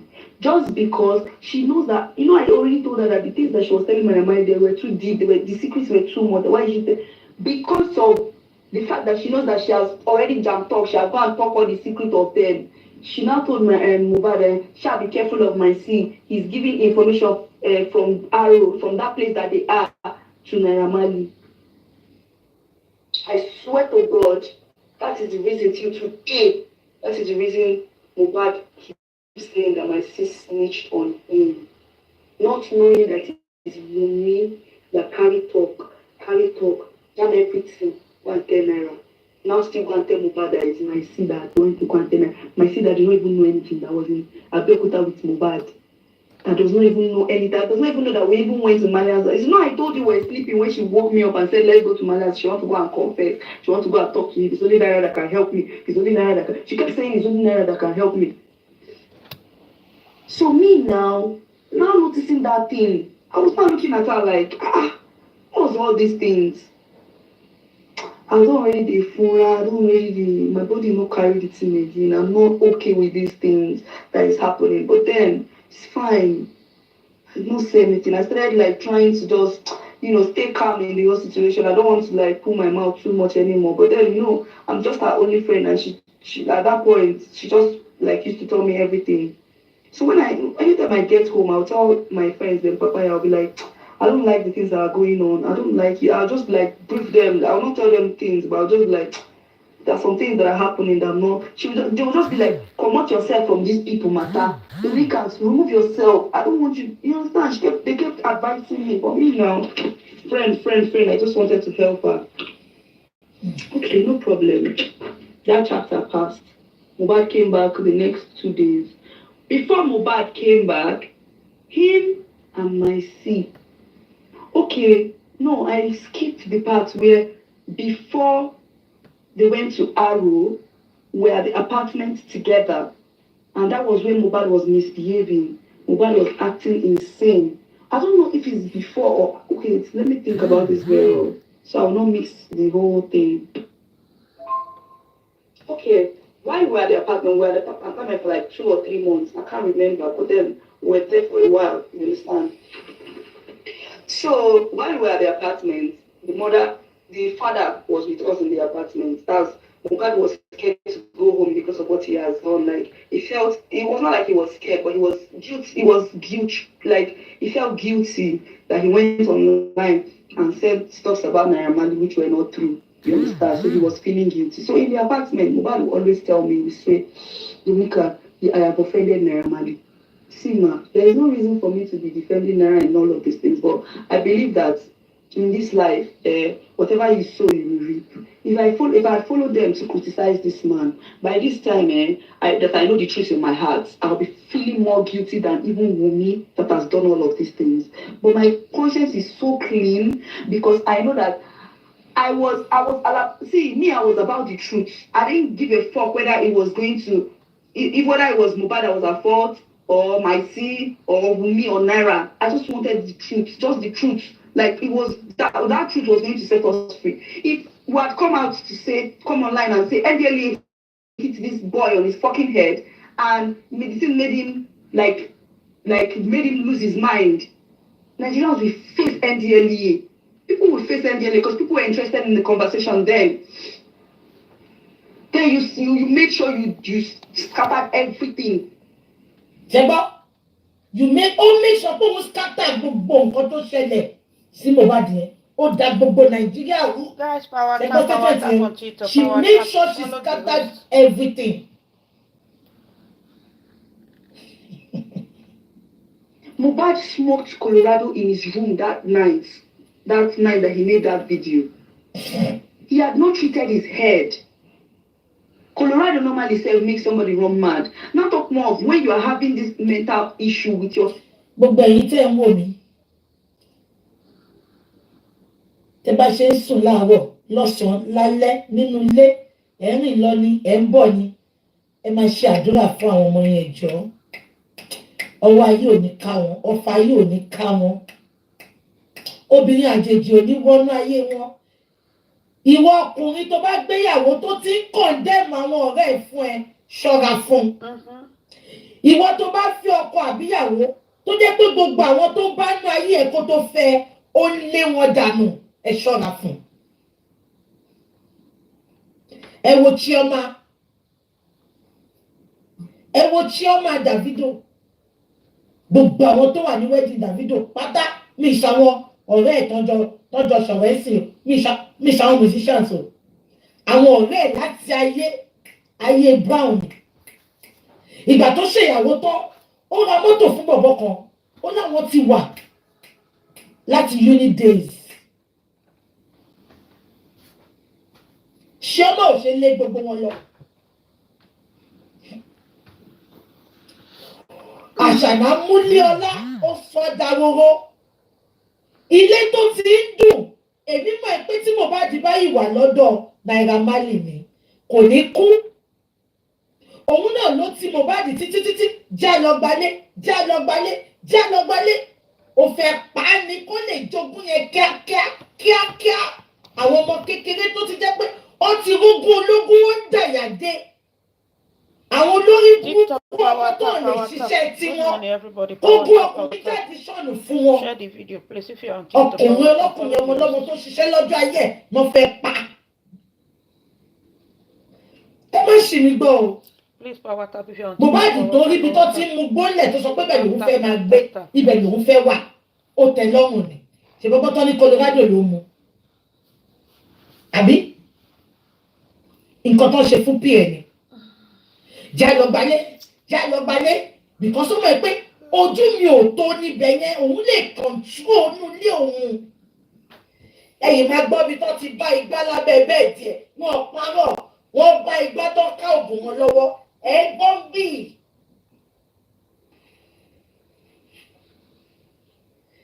Ẹ wo Chioma gbogbo àwọn ọ̀rẹ́ mo Davido pátá gbogbo wọn yìí kóra wọn kiri títí dé níní. Ọkùnrin àtobìnrin tó bá ti fẹ́yàwó àkọ́kọ́ tó ń condemn everybody lára ọ̀dẹ títí kan family ẹ̀ sá fún obìnrin yìí ò lè bá ẹ kalẹ̀ ọkùnrin yìí ò lè bá ẹ kalẹ̀. Ẹ jẹ́ ká máa bọ̀ lọ. Your head, you're having this problem with your head, and you went to take this Colorado. Do you know that WUMMI came to Naira Marley and told Naira Marley that it was the last one that I was giving Mohbad cracks and Colorado to take? Ṣé ti gbọ́ ẹ bá mi kọ́ọ̀tì bíbá iná fún Bella Shmurda ó tún parọ́ mọ́ Bella Shmurda ẹ bá mi kọ́ọ̀tì ẹ̀ ṣe gbọ́ ó ló sọ fún Naira Marley ṣe rí pé ẹ jẹ́ ká máa bẹ̀rù Ọlọ́run gbogbo wa ṣe rí so definitely Naira Marley kan lè má fún ní Colorado ó dẹ̀ lè fún mi ní sọ yẹn bọ̀ ẹ gbọ́ ọ̀kọ́tọ́ ló sọ fún Naira Marley ó ní Bella Shmurda ló máa ń fún ní crack ló máa ń fún ní Colorado ṣe rí pé gbogbo èèyàn lọ́wọ́ yìí ó ń borí gbogbo wọn fi ń lura wọn àbájọ ṣe rántí pé Bella Shmurda ọmọ yìí kọ ṣe rántí pé Bella Shmurda sọ statement kan nígbà tán ní kó pe ọ̀rẹ́ ẹ̀ lẹ́yìn yẹn bèrè pé kí n lọ sí Maria house ni ó lòwò láìkí wọn bẹ̀ ṣe rántí interview yẹn ó lejú sọ́gbọ́n ni. I don't like them. I don't like them there. Kí la mọ̀ Ṣáná ti sọ fún Bella Shmurda? Abẹ́gbọ́n, ọmọ yìí sọ pé ó sọ fún Naira Marley pé Bella Shmurda ló máa ń fún ní Colorado ló máa ń fún ní crack. Ẹ bá mi kọ́ọ̀tì bíbá iná ọ̀kẹ́ fún Bella Shmurda. Ọmọ yìí ti ba ayé jẹ́, ó ti bọ̀nà jẹ́. Àánú àwọn tó mọ̀ òótọ́ tó ń support ẹ̀ ló ń ṣe mí. Ó ń use everybody ni. Ó mú amúhùnpàkọ́ aṣọ ìmọ̀ tiwájú. Òun náà ló ṣe fún gbogbo àwa Nigerians. Àbí? Tó wá bẹ̀gbà tí mo bá di kú tó wá bọ́ta tó ní take your trophy wọ́n ti pa. Àwa náà pònú, àwa dojúkọ ṣẹ̀pẹ̀tẹ̀ yìí wá bọ́ta. Naira Marley ni ẹ lọ cancel ẹ̀. Báwo dẹ̀gbọ́n gbogbo nǹkan tọmọ yìí ń ṣe lábẹ́? Àwa náà dìde rìn, àwa fèsì bí àtẹ̀lé lórí burúkú Díswèyí àti ṣẹ̀pẹ̀tẹ́rì. Àwa wo bí tó jẹ́ ká wò, ọmọ yìí play wa gan. Ọmọ yìí play wa. Àwa wo títí tó fi clear gbogbo evidence. Àwa concentrate lórí Naira Marley, èmi ò bá yín concentrate bẹ́ẹ̀ o. Ó divert wa tó fi palẹ̀ mọ́ gbogbo evidence. Because gbogbo ìgbà tí gbogbo ìfín ta fi pariwo bàbá ni o, Naira Marley ni o. Gbogbo ìgbà yẹn tó sì jẹ́ ká rányàn kó lọ sí àdúgbò yẹn kó lọ bá wa ṣe àwọn investigation kan. But ó distract wa. Àwọn ọmọ ẹgbẹ́ fọ́tò jáde. Bàbá ló pa. Bàbá fẹ́ gbowó ni. Ó lè ní bàbá yẹn. Aṣáná ó ṣe ìtàn. Báwo ló ṣe ń sùn lálẹ́? Ẹ wò kọ́ ló sọ pa Bella Shmurda. Bella Shmurda náà gba fẹ́rùlẹ̀. Ó ní Bella Shmurda ló fún ní gbó ló fún ní Colorado. Ẹ jẹ́ ká máa gbọ́ lọ. Wunmi was still the one that came to tell us, confess everything to Naira Marley, that it was Bella Shmurda. Now I'm so surprised. Naira Marley had to tell him, if you know it's Bella Shmurda that is giving you all these things, stay away from him. You don't need to be taking Colorado. You don't need to be taking... Ṣẹ́gbọ́, ṣé nǹkan tó ṣẹlẹ̀ báyìí? Ẹ jẹ́ ká tọrọ ìdáríjì ẹ̀ṣẹ̀. Ṣẹ́gbọ́, ó ní Naira Marley sọ fún pé tó bá jẹ́ pé Bella Shmurda ló ń fún ẹ ní Colorado tó dẹ̀ affect ẹ sún kúrò má bàa ṣe mọ́. So ó dàbí nǹkan tó fàjà Bella Shmurda àti Naira Marley gangan nìyẹn. So ó ṣó bíbá ẹ pé Naira Marley go fún ní nǹkan tá a sọ pé ó ń fún un. Bella Shmurda ló sọ pé ó ń fún un. Ayé mà ní ká o. Abẹ́rẹ́ nǹkan mo ń gbọ́ kínní mi. Ẹ bá mi dá sí i. Naira Marley ò lè máa gbégbó fún mú. Kó lè máa sọ pé nǹkan tó ń fún ẹ ò bá ẹ lára mu. Má gbà lọ́wọ́ ẹni tó ń fún ẹ mọ́ náà. Ọlọ́run. Àṣànà ò jẹ̀jẹ̀ kẹ́rí. Ṣé bó ṣe jẹ́ káwa náà gbẹ̀ṣẹ̀ ni ẹ̀? Tàbí sí gbé bàbá ṣépè. Tàbí bàbá lọ sí ọmọ. Ó dẹ̀ pa ojúkorojú mọ́ bàbá yẹn. Ó lóun ló sáré lọ sí ọmọ o. Òun ló lọ sí ọmọ. Ó fẹ́ jogún ni.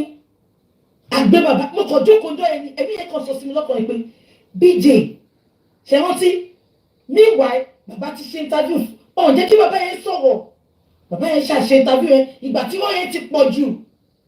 Ṣé bàbá tètè mọ̀ pé olórí burúkú Darosha ó ẹ̀ bá mu gan. Bàbá ló sọ pé wọ́n ẹ̀ bá mu wọ́n ti gbéyàwó sí láyà káwọn tó dé. Ṣé káwọn lọ jẹ ọmọ ni bàbá wa sọ story police station story gbogbo ẹ̀. Àwọn bíbú ìdè dúró dé pa ojúkorojú mọ́ bàbá yìí. Tẹ̀dẹ̀ mọ nǹkan tẹ ṣe. Ayé ṣe ní kàbá yẹ èèyàn mi ẹgbà míì. Kí ló dé ta burú báyìí? And told Naira Marley that it was Bella Shmurda that was giving Mohbad cracks and Colorado to take. Sorry, I take it back. I want to come and chat shit, you understand? So he just likes his privacy. He just wants to be on his own.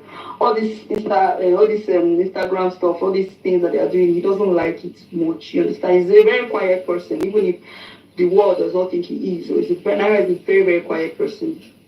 So while we were there, he called the doctor, put it on loudspeaker. We were listening to this man. We explained the symptoms of everything that was wrong with Mohbad, and the man told us he was psychosis, something, that he needs to be in the hospital for 6 months. Intensive care in the hospital. They should fly him to UK so that he's going to be, so that we put him in the hospital. He will not be on social media, nothing like anybody disturbing. He has to be in the hospital. That was what the man said. If not, I am sorry, it can cause death or loss of memory or madness. We're panicking. All of us were scared that they were shaking. Like me and Wumi were just like. Ṣé wọ́n ti pé Naira Marley náà sọ ọ̀pọ̀ yìí? Ṣé wọ́n ti pé Naira Marley sọ? Olómi ó ṣe nǹkan rẹ̀. Máa bẹ̀ ṣe sílẹ̀ máa bẹ̀ ṣe.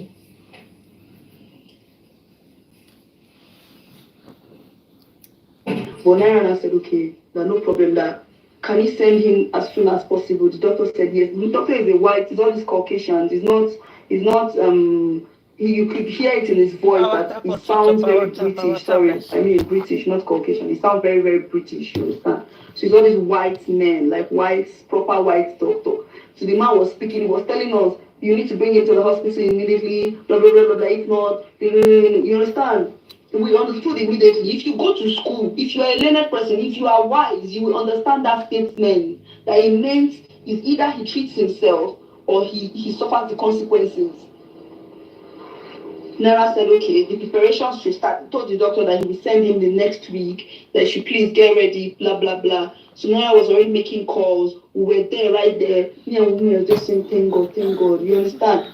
Do you know that while we were sitting down there, Wumi already told Naira Marley the whole secret of Mohbad, the whole secret of the family members, the whole secret of everything that's happened in Mohbad, like even till before I knew him, before anybody knew him. I kept on pinching her.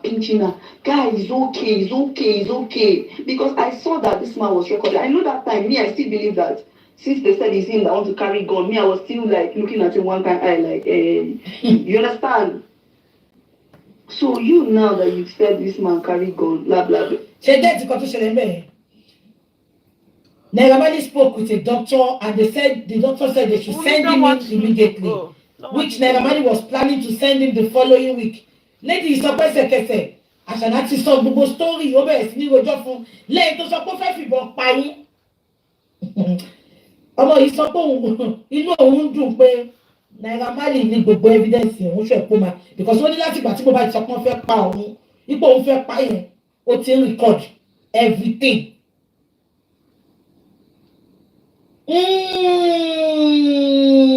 Good one.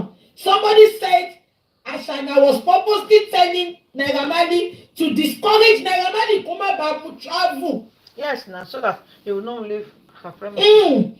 Kò fẹ́ jẹ́ kí Naira Marley help ẹ ní ẹkú làákàyè.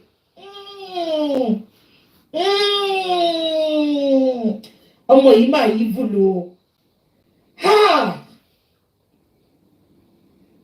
Ẹ mọ̀ kó tó ti ẹ̀dùn mí gbogbo kíní ìṣojú ẹ gbogbo akitiyan Naira Marley ìṣojú ẹ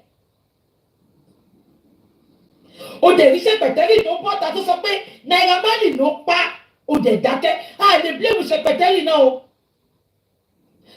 ìkan tí mo kàn ṣe lè blame ṣẹpẹ̀tẹ́rì ni pé later ṣẹpẹ̀tẹ́rì máa mọ owó ọmọ tọmọ ìjẹ́ ó dẹ̀ yí gbé pọ̀n ṣàpẹ́ lè jẹ́ lọ́nà ló pa fún ṣẹpẹ̀tẹ́rì torí mo ní sọ pé torí mo bá ṣẹpẹ̀tẹ́rì jà kí n má ṣe òtọ̀rọ̀ ó lè jẹ́ lọ́nà ṣẹpẹ́ pé wọ́n ló pa fún gbogbo wa bó ṣe wá parọ́ fáwa náà now nǹkan tí mo ṣe ń bínú sí ṣẹpẹ̀tẹ́rì ni pé ṣẹpẹ̀tẹ́rì kan lè wá eventually ìbọn kan tó ṣẹlẹ̀ kó wá sì máa pọ́n ibẹ̀ mo ti ní problem ẹ wo gbogbo yẹn kù lákàyè ẹ wo ya bàbá dẹ̀ dá ọkọ ẹ bá mi wá Naira Marley o so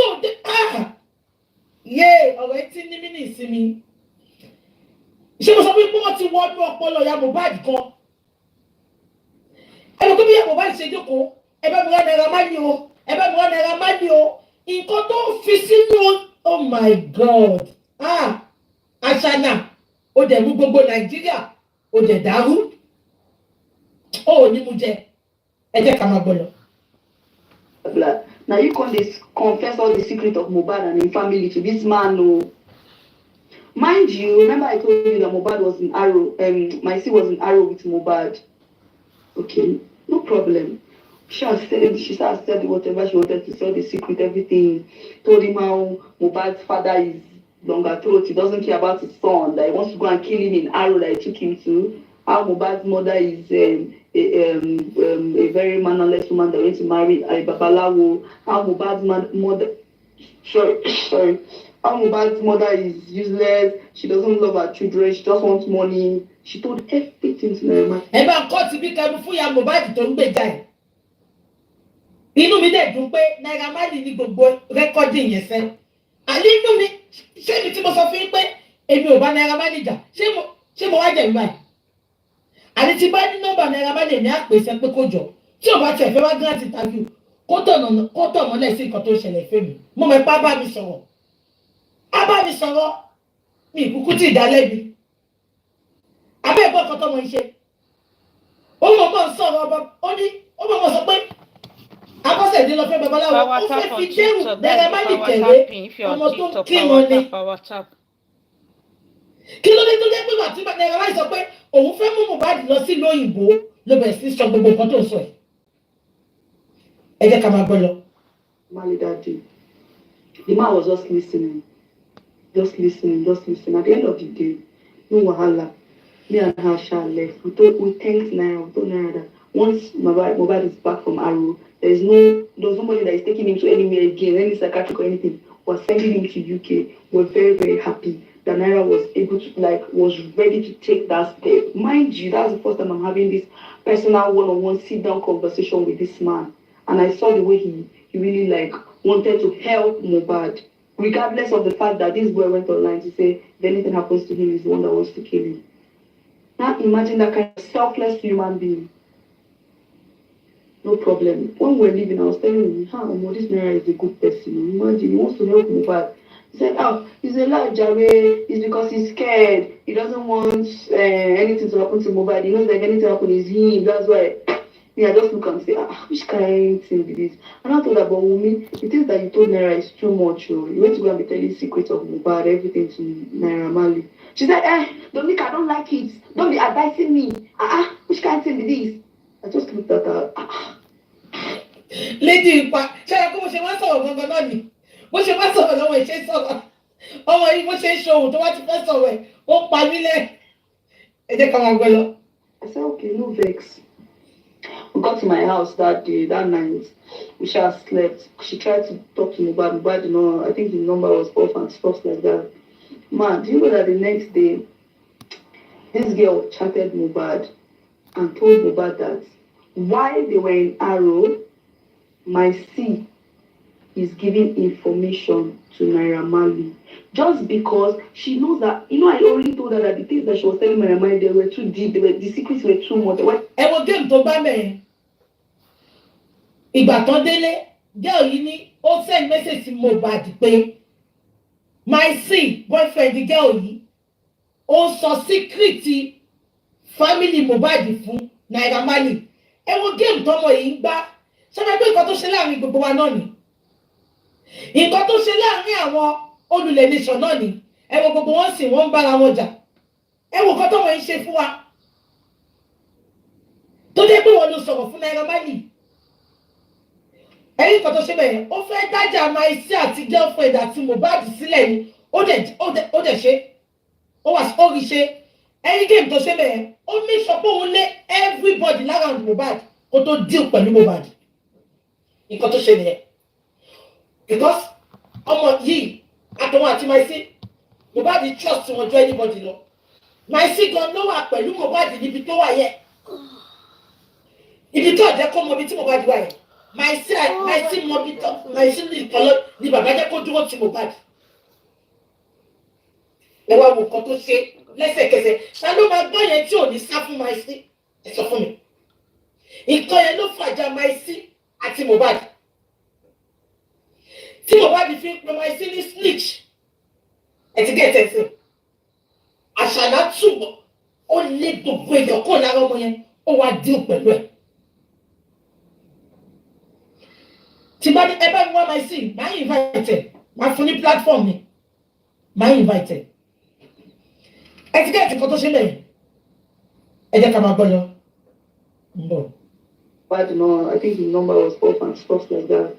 Man, do you know that the next day, this girl chatted Mohbad and told Mohbad that while they were in Arrow, my C is giving information to Naira Marley.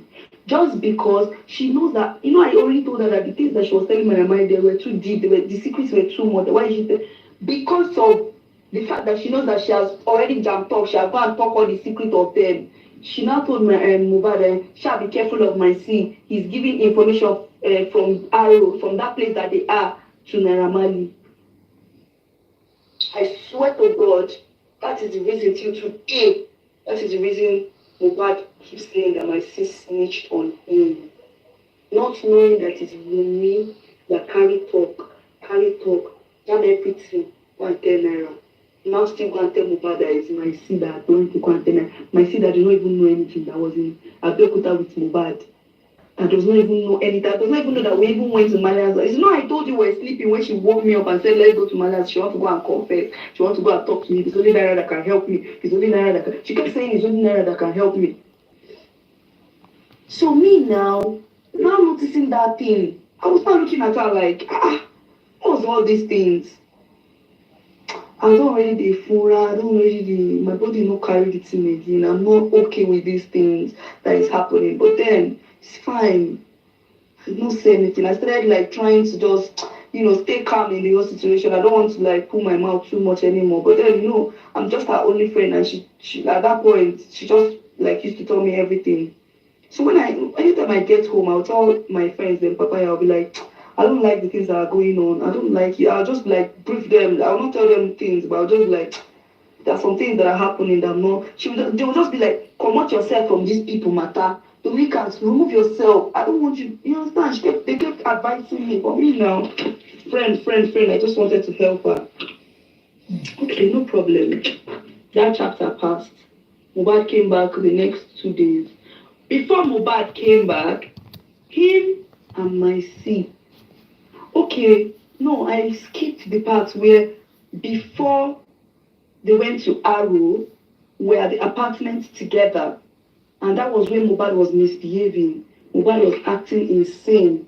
I don't know if it's before or... Okay, let me think about this very well. So I will not mix the whole thing. Okay, while we were at the apartment, we were at the apartment for like 2 or 3 months. I can't remember, but then we were there for a while, you understand?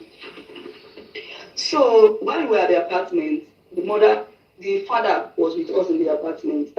Mohbad was scared to go home because of what he has done. Like, it was not like he was scared, but he was guilty. Like, he felt guilty that he went online, which were not true. You understand? So he was feeling guilty. So in the apartment, Mohbad would always tell me, we say, Dominica, I have offended Naira Marley. See, ma, there is no reason for me to be defending Naira in all of these things, but I believe that in this life, whatever you sow, you will reap. If I follow them to criticize this man, by this time, that I know the truth in my heart, I'll be feeling more guilty than even WUMMI that has done all of these things. But my conscience is so clean because I know that I was about the truth. I didn't give a fuck whether it was going to, whether it was Mohbad that was at fault, or my C, or WUMMI, or Naira. I just wanted the truth, just the truth. Like, it was that truth was going to set us free. If we had come online and say NDLEA hit this boy on his fucking head and medicine made him made him lose his mind, Nigerians will face NDLEA. People will face NDLEA because people were interested in the conversation then. Then you make sure you scattered everything. Jeba, you make sure you scatter gbogbo nǹkan tó ṣẹlẹ̀ sí Mohbad yẹn. Ó dá gbogbo Nàìjíríà rú. Ṣẹgbọ́n statement yẹn. She made sure she scattered everything. Mohbad smoked Colorado in his room that night that he made that video. He had not treated his head. Colorado normally makes somebody run mad. Now talk more of when you are having this mental issue with your... Gbogbo ẹ̀yin tẹ́ ń wò mí. Ṣé ń sùn láàárọ̀, lọ́sàn-án, lálẹ́, nínú ilé, ẹ̀ ń rìn lọ ni, ẹ̀ ń bọ̀ ni. Ẹ máa ṣe àdúrà fún àwọn ọmọ yẹn jọ̀ọ́. Ọwọ́ ayé ò ní ká wọn, ọfà ayé ò ní ká wọn. obìnrin àjèjì ò ní wọnú ayé wọn. Ìwọ ọkùnrin tó bá gbéyàwó tó ti ń condemn àwọn ọ̀rẹ́ ẹ̀ fún ẹ, ṣọ́ra fún. Ìwọ tó bá fi ọkọ àbíyàwó tó jẹ́ pé gbogbo àwọn tó bá nú ayé ẹ̀ kó tó fẹ́ ó lé wọn dànù, ẹ ṣọ́ra fún. Ẹ wo Chioma, ẹ wo Chioma Davido, gbogbo àwọn tó wà ní wedding Davido pátá mi ìṣàwọn ọ̀rẹ́ ẹ̀ tọ́jọ́ ṣọ̀rọ̀ ẹ̀sìn mi ìṣàwọn musicians o, àwọn ọ̀rẹ́ ẹ̀ láti ayé brown. Ìgbà tó ṣèyàwó tán ó ra mọ́tò fún bọ̀bọ̀ kan, ó láwọn ti wà láti uni days. Chioma ò ṣe lé gbogbo wọn lọ. Àṣànà Múlíọlá ó sọ dàwòrò. Ilé tó ti ń dùn, èmi mọ̀ pé tí mo bá di báyìí wà lọ́dọ̀ Naira Marley ni kò ní kú. Òun náà ló ti Mohbad títí já lọ gbalé. Ó fẹ́ pa á ni kó lè jogún yẹn kíákíá. Àwọn ọmọ kékeré tó ti jẹ́ pé ó ti rúgún ológun ó ń dàyà dé. Àwọn olórí burúkú ọmọ tó lè ṣiṣẹ́ tiwọn kó bú ọkùnrin jáde sọnù fún wọn. Ọkùnrin ọlọ́kùnrin ọmọ ọlọ́mọ tó ṣiṣẹ́ lọ́jọ́ ayé ló fẹ́ pa. Ẹ má ṣì mí gbọ́ o. Mohbad tó rí ibi tó ti ń mu gbólẹ̀ tó sọ pé bẹ́ẹ̀ lòun fẹ́ máa gbé, ibẹ̀ lòun fẹ́ wà, ó tẹ́ lọ́rùn ni. Ṣé bọ́bọ́ tán ní Colorado ló mu? Àbí? Nǹkan tó ń ṣe fún PN ni. Já lọ gbalé, because ó mọ̀ pé ojú mi ò tó níbẹ̀ yẹn, òun lè control nílé òun. Ẹ̀yin máa gbọ́ bí tó ti bá igbá lábẹ́ bẹ́ẹ̀ díẹ̀, wọ́n parọ́, wọ́n bá igbá tó ká òògùn wọn lọ́wọ́, ẹ̀ gbọ́n bì.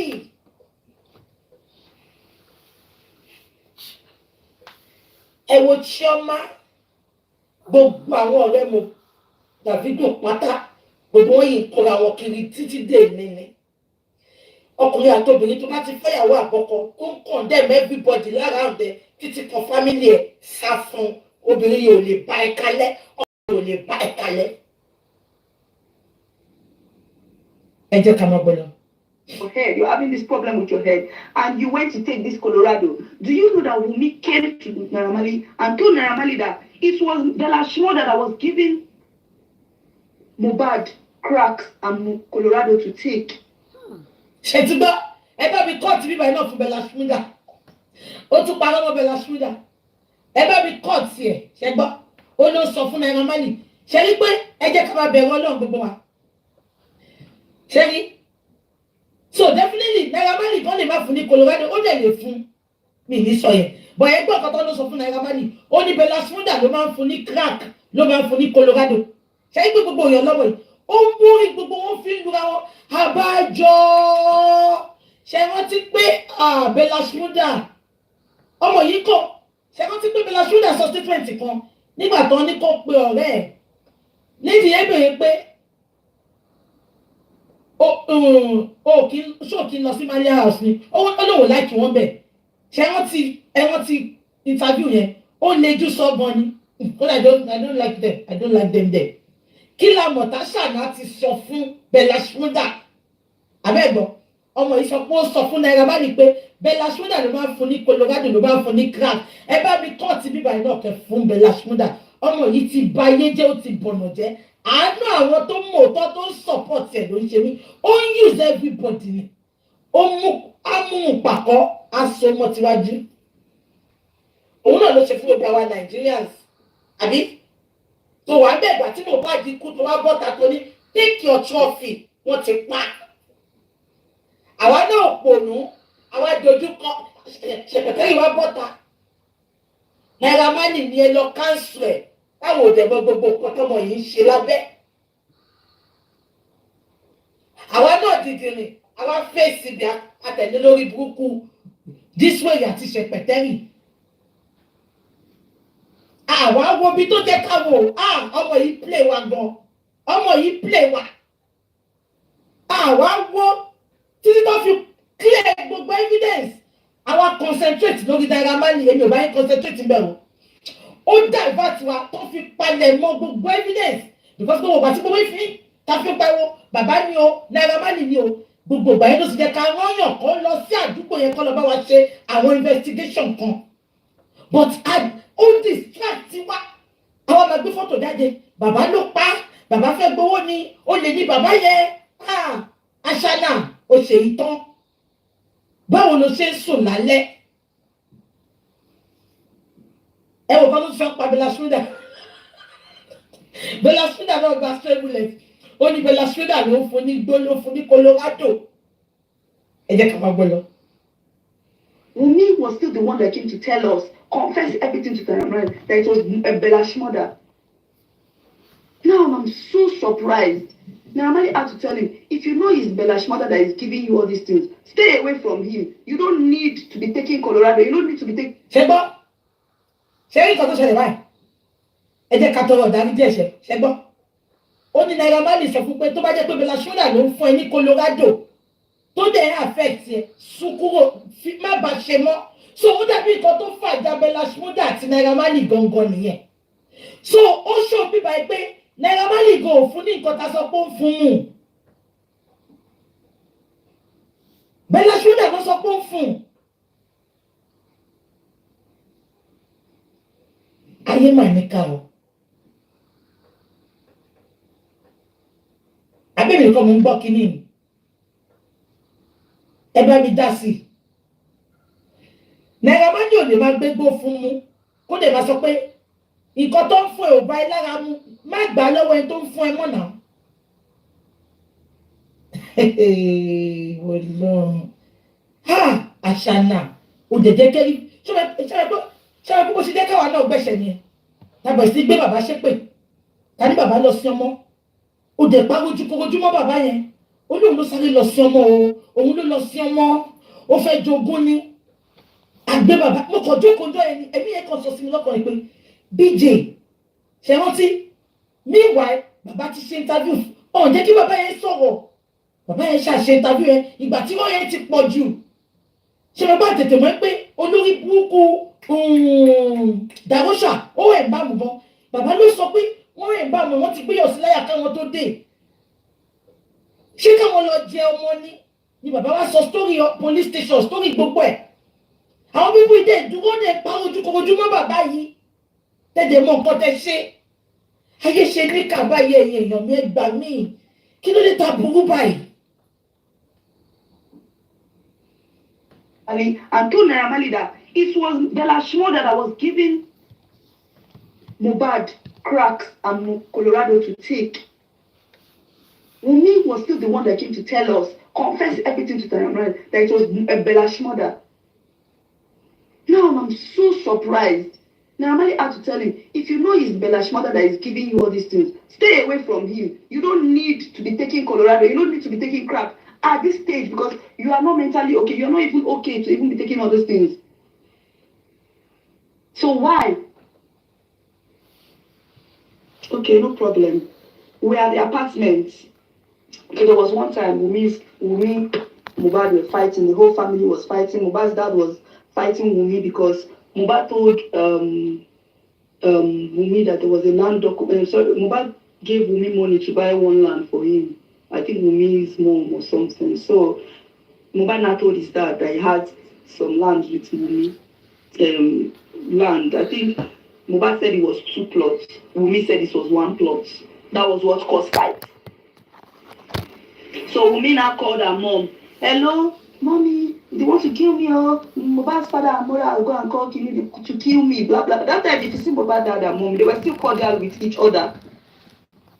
There was a time, Mohbad wanted to commit suicide. Bella that went online to go and be lying that he wanted to jump from the story. He's a liar. It was me, my sis and Wunmi that were in the apartment with Adura, and Mohbad's father were in the apartment when we broke the door and entered because Mohbad and Wunmi had issues. So she left him in the room for like 1 hour. Usually all those periods, we don't leave Mohbad alone in the room. We don't leave him alone because he was very, very paranoid all those times. So when I got back from the market, I asked him, I said, where is Mohbad? He says he has been inside the room, that she's not talking to him, or he didn't know they're fighting. I went to knock, he didn't open.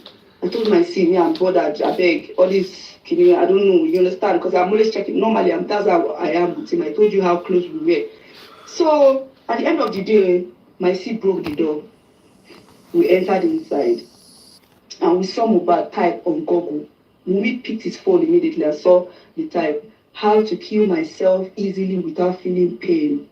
I swear to God Almighty. Sheba, I begin to play. Gbọ́, type nǹkan tẹ́ gbọ́ sí. Wọ́n nígbà tó máa fi jálẹ̀kùn tó máa wọlé. Àṣàlà mú fóònù.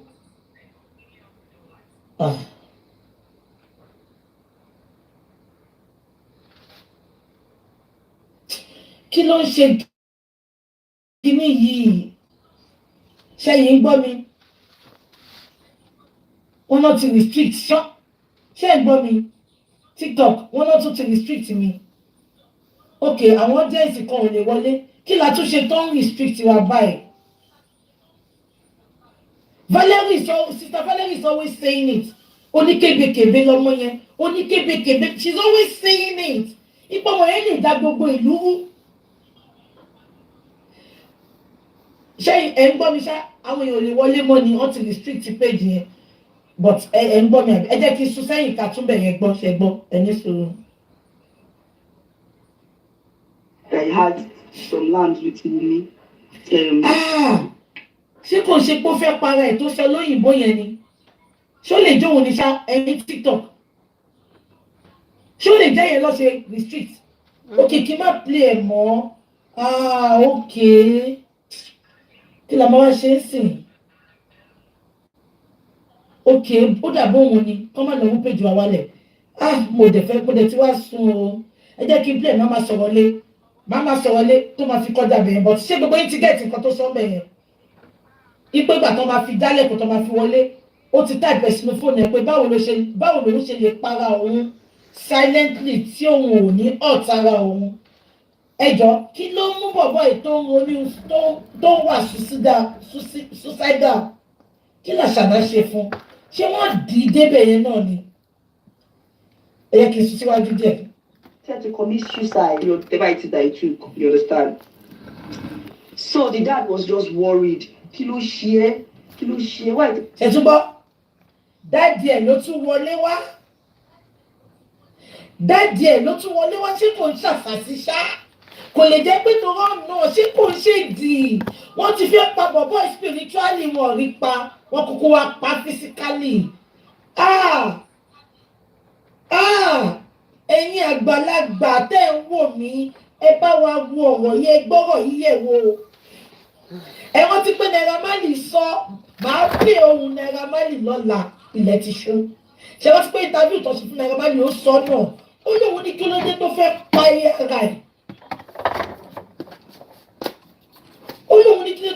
ara ẹ̀.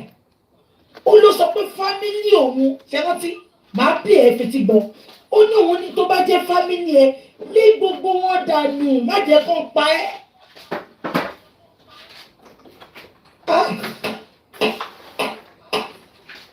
Kí ni ẹbí bàbá Mohbad rà lọ́wọ́ ọmọ yìí o? Ọmọ tó ti ń ronú nǹkan báyìí, ọmọ yìí tún kọ lẹ́tà sọ́lọ́pàá, ọlọ́pàá ò tún ṣe nǹkan kan. Kí ló ṣe fọ́mọ yìí? Kí ló mú ọmọ kékeré ọmọ 26 years old tó máa ronú pé òun fẹ́ para òun? Ìyá Mohbad dẹ̀ jókòó sínú sitting room ńjọ́ náà.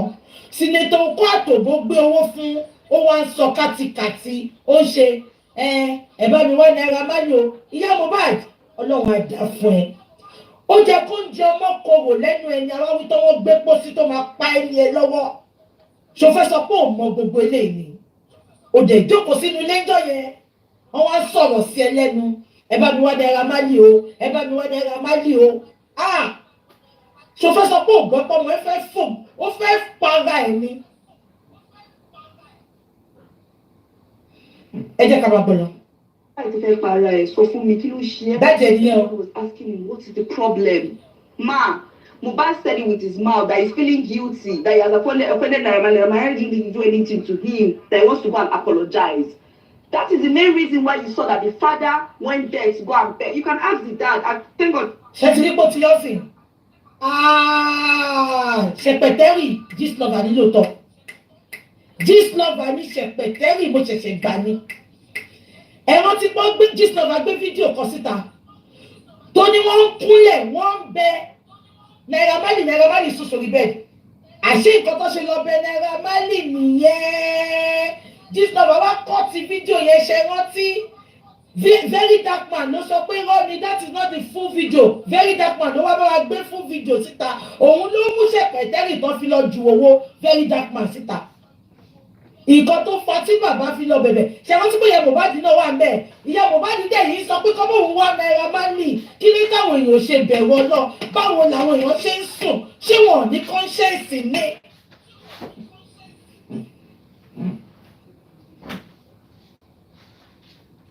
So àṣàná kọ́ ti ibi tó pí ẹ̀ kò sẹ́tọ́ ìbámu sọ pé ṣẹ̀pẹ̀tẹ́rì ọmọ kan tó ṣẹlẹ̀. Kí ló mú Gistlover tó kọ́ ti ibi kékeré tó ti dúró tó ń bá Naira Marley sọ̀rọ̀ tó sọ pé Naira Marley ń búlì wọn wọ́n tún kúnlẹ̀ fún wípé kọ́ wo bó ṣe kúnlẹ̀ tó ń bẹ́ ọ́ manipulate gbogbo Nigerians àdẹ̀gọ́. Ṣé wọ́n ti gbé wọn play video yẹn tó wọ́n kàn play kékeré wọ́n pọ̀ tẹ̀? Very Dark Man ló wá bá wa play video yẹn pé àwọn pípọ̀ yóò kúnlẹ̀ Naira Marley kò ní wọ́n lára wọ́n dúró ní tó sọ pé ká wò ó Mohbad ló wà ẹ̀dẹ̀ rántí Mohbad wà lẹ́nu ọ̀nà lóòótọ́ tó lo hood bàbá àti ìyá màmá wà wájú Naira Marley bá wọn sọ̀rọ̀ ṣẹ̀pẹ̀tẹ́rì ò bẹ̀rù Ọlọ́run ó dẹ̀ mọ gbogbo ilé ìwé ń ṣe cancel Naira Marley ṣé Naira Marley gbogbo di ìwà àtọmọ ẹni ṣe bó fún yín lówó iná òde wọ̀ wọ́n nìyẹn bó ṣe gbókò dínú mẹ́láyè síta náà nìyẹn iná òde wọ̀ wọ́n ní okó oṣù lẹ́lẹ́ bó ṣe gbé síta náà nìyẹn tó o bá ṣáà ti bá ẹ sùn mọ́ṣá aláàánú bọ̀ ló ń ṣe bí òyìnbá gbẹ́pọ̀n ẹ̀ síta.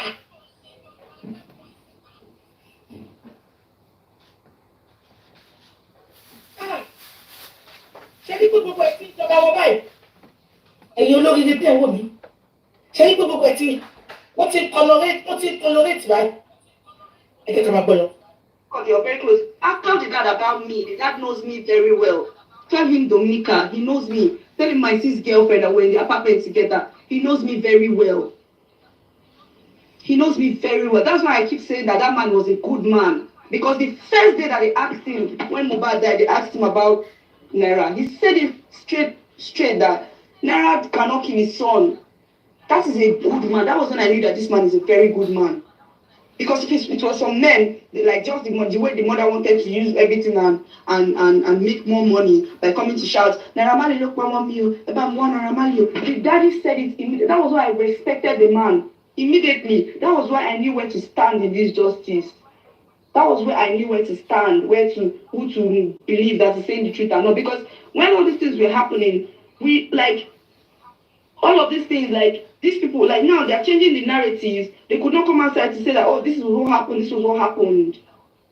That was why my sis posted all those videos of him taking Mohbad to the hospital. We knew we spent our last card. My sis spent his last card. I spent my last card trying to, because there was no money then. I don't know what happened that time. There was no money. Mohbad didn't have any money. We were all footing bills. You can ask. Ṣètìlí lọ́mọ tó kọ́ àdúgbò owó kó òun ni wọ́n ní kò lówó mọ́. Àṣàná ti ní káàdì ẹ̀ lọ́wọ́ gba ìṣẹ́ wọn tí wọ́n sọ́nà pé Mohbad ò lákàùntì. Àkáùntì Abọ́sẹ̀dé ló ń fowó sí ọmọ iná confam ẹ̀sìn. Ó ní kò sówó, owó àwọn làwọn ń ná. Owó àwọn làwọn ń ná. Ìyá máa jẹ Mohbad o.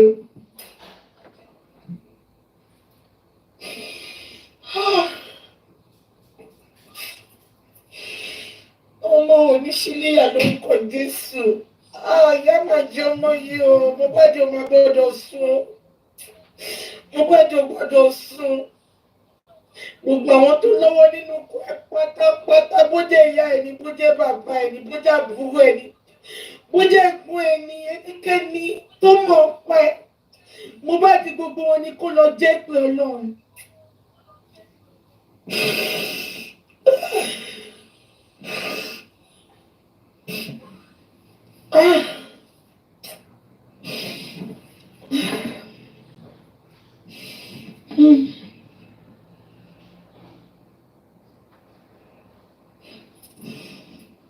Daddy. My sister was literally like putting, I don't know if maybe, now we're trying to like cover up because he's a celebrity. You cannot just come and say, oh, he doesn't have the money, We have to be footing bills ourselves. Do you know that Mohbad's mother came to meet us in the apartment? You came to meet us in the apartment, your son is not feeling fine. Do you know what this woman was saying? Mommy, sorry for me. Mommy, sorry. Kinika. Do you know that we have to look for 100,000? We shall look for this one, give 10,000. This one, we have to gather all the money. Give Mummy, give it to Mummy. Mummy went to go and give it to Mohbad's mom. She went to Lagos Island to go and chop her Okirika clothes. Carry like 2 or 3 bags. Came back and said, that time I went to the office. When I came back in the evening, she said, Domi, I'm going to wash up for me. You know me, do. Kinika. Sherry, Okirika, love you, be more. And that's what I said. Ọ̀nà rẹ̀ ò yá, ọ̀nà rẹ̀ ọmọ ò yá, orí ìdùbúlẹ̀ àìsàn ló sì sọ pé ọmọ ò raṣọ fún ẹ̀. Wọ́n wá lọ ra Òkìrìkà fún ẹ wá gbélé ẹ lọ́wọ́. Ó wá nínú ẹ ti dùn. Ṣó tọ́jú ọmọ ló ṣe fẹ́ jẹun ọmọ ní ìyá Mohbad. Ọmọ yẹn tún wá kú tán. Ta ló jẹ́ kó wà nípò bàbá ipò ń fẹ́ jà fọmọ yìí. Ọmọ yẹn tún wá kú tán. Ó sọ àṣànà mi tí ì dá ẹ o. Ìwọ ló dà mí o. Àṣànà ó lè di lọ́la kí n dá ẹ o, ṣùgbọ́n lọ́wọ́lọ́wọ́ báyìí mi tí ì dá ẹ. Gbogbo ẹ̀yin tẹ́ ń wò nílé ní ẹ̀ní kàgbá kó ìyá olórí burúkú bí ìyá Mohbad. Ẹ wo gbogbo ọ̀rọ̀ tọ́mọ etí sọ látàárọ̀ kò sọ bí kankan tí ìyá ẹ̀ ti yọjú. Bàbá yìí sọ́fà pẹ̀lú ọmọ yìí tó fi kú ni. Bàbá yìí náà dẹ̀lẹ́ tánù. Ìyá ilẹ̀ fẹ́ lọ ra freezer mẹ́ta fún, ìyá ilẹ̀ gba ṣọ́ọ̀bù fún, ìyá ìlú gbalé fún.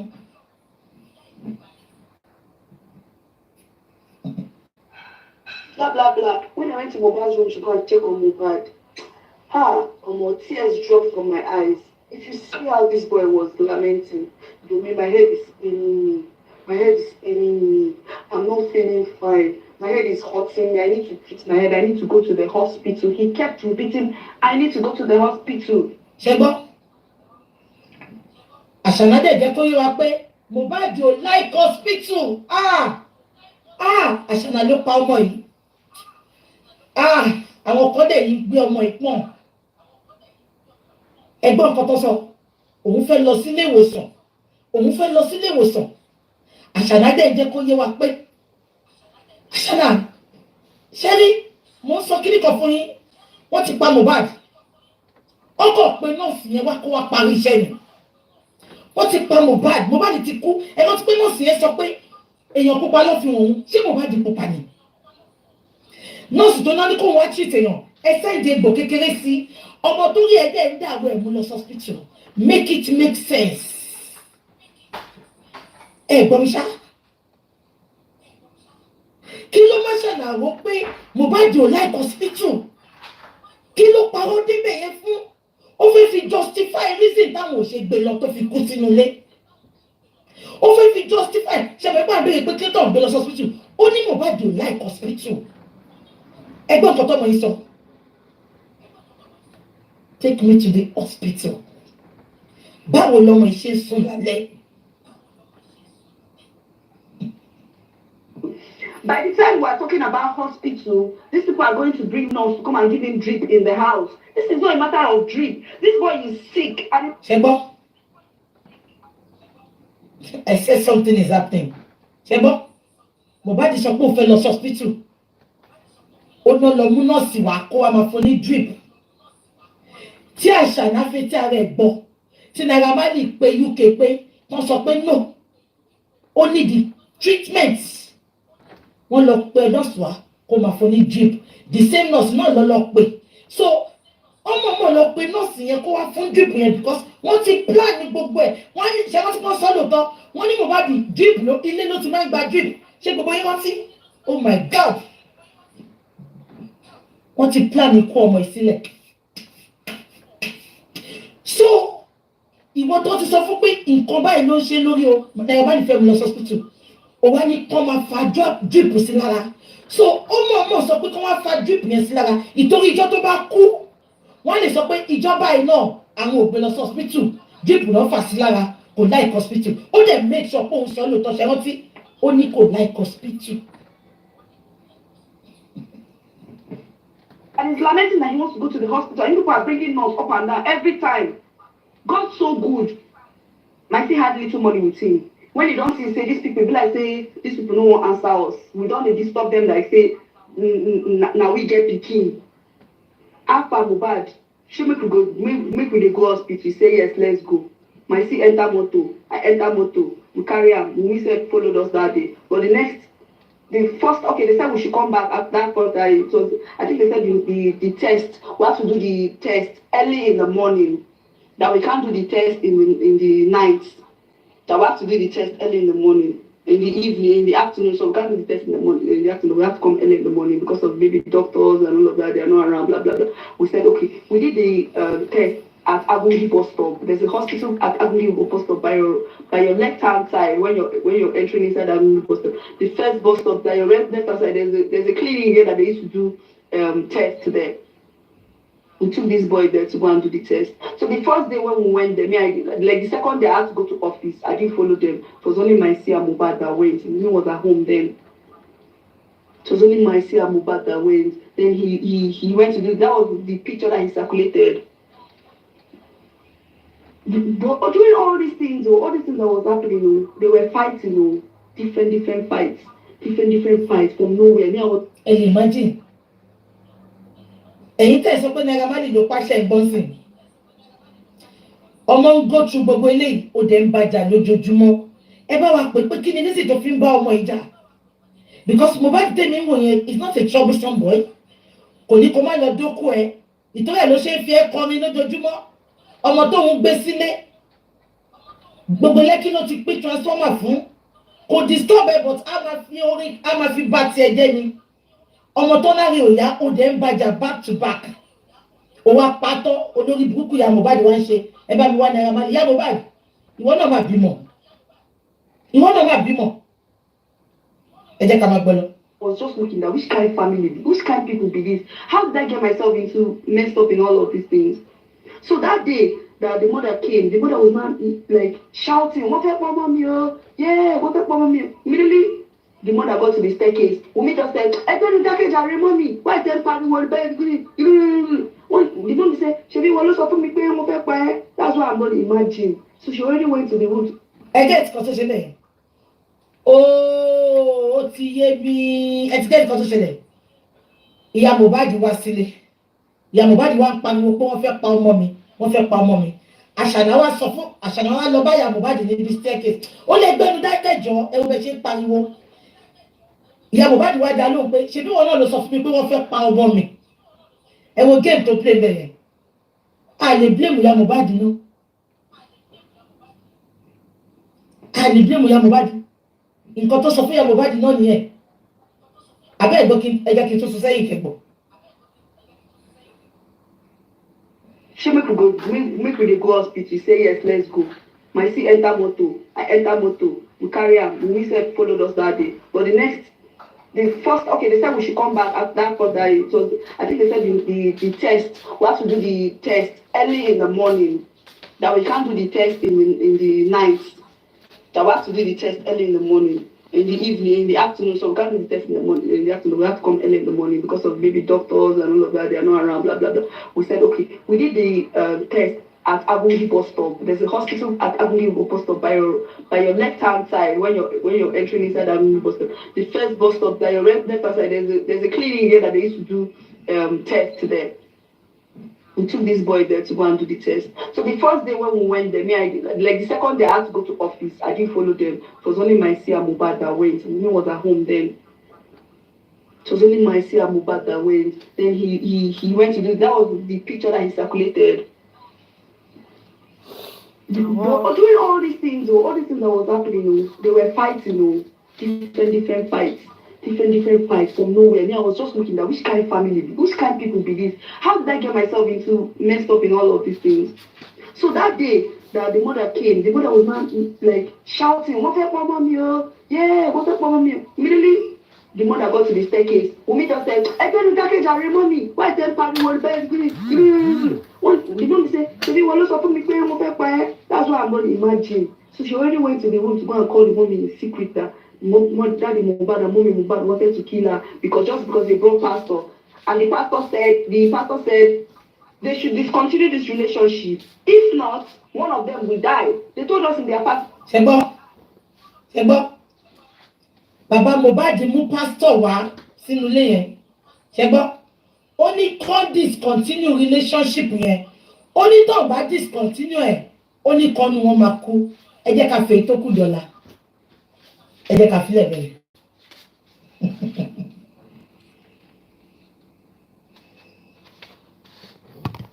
I don't know why you just like to wash, you don't power down. I don't know they go. I don't sit down, they wash. No. Only pastor yẹn sọ fún wọn pé wọ́n discontinue relationship yẹn.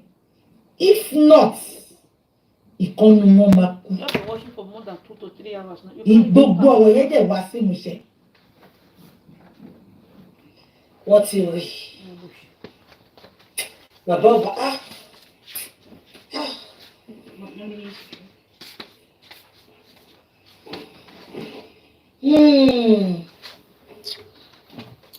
Thank you, everyone. Let's come back. Alẹ́ títí tẹ̀ adáná títí ọ̀sán máa rọ̀ yẹn a sinmi a ṣe ètò kùtù náà là owó yìí ṣe díẹ̀ ó ti it's becoming interesting èmi náà mọ̀ ó ti rẹ̀ mí mo dẹ̀ máa jẹun mo dẹ̀ máa block break.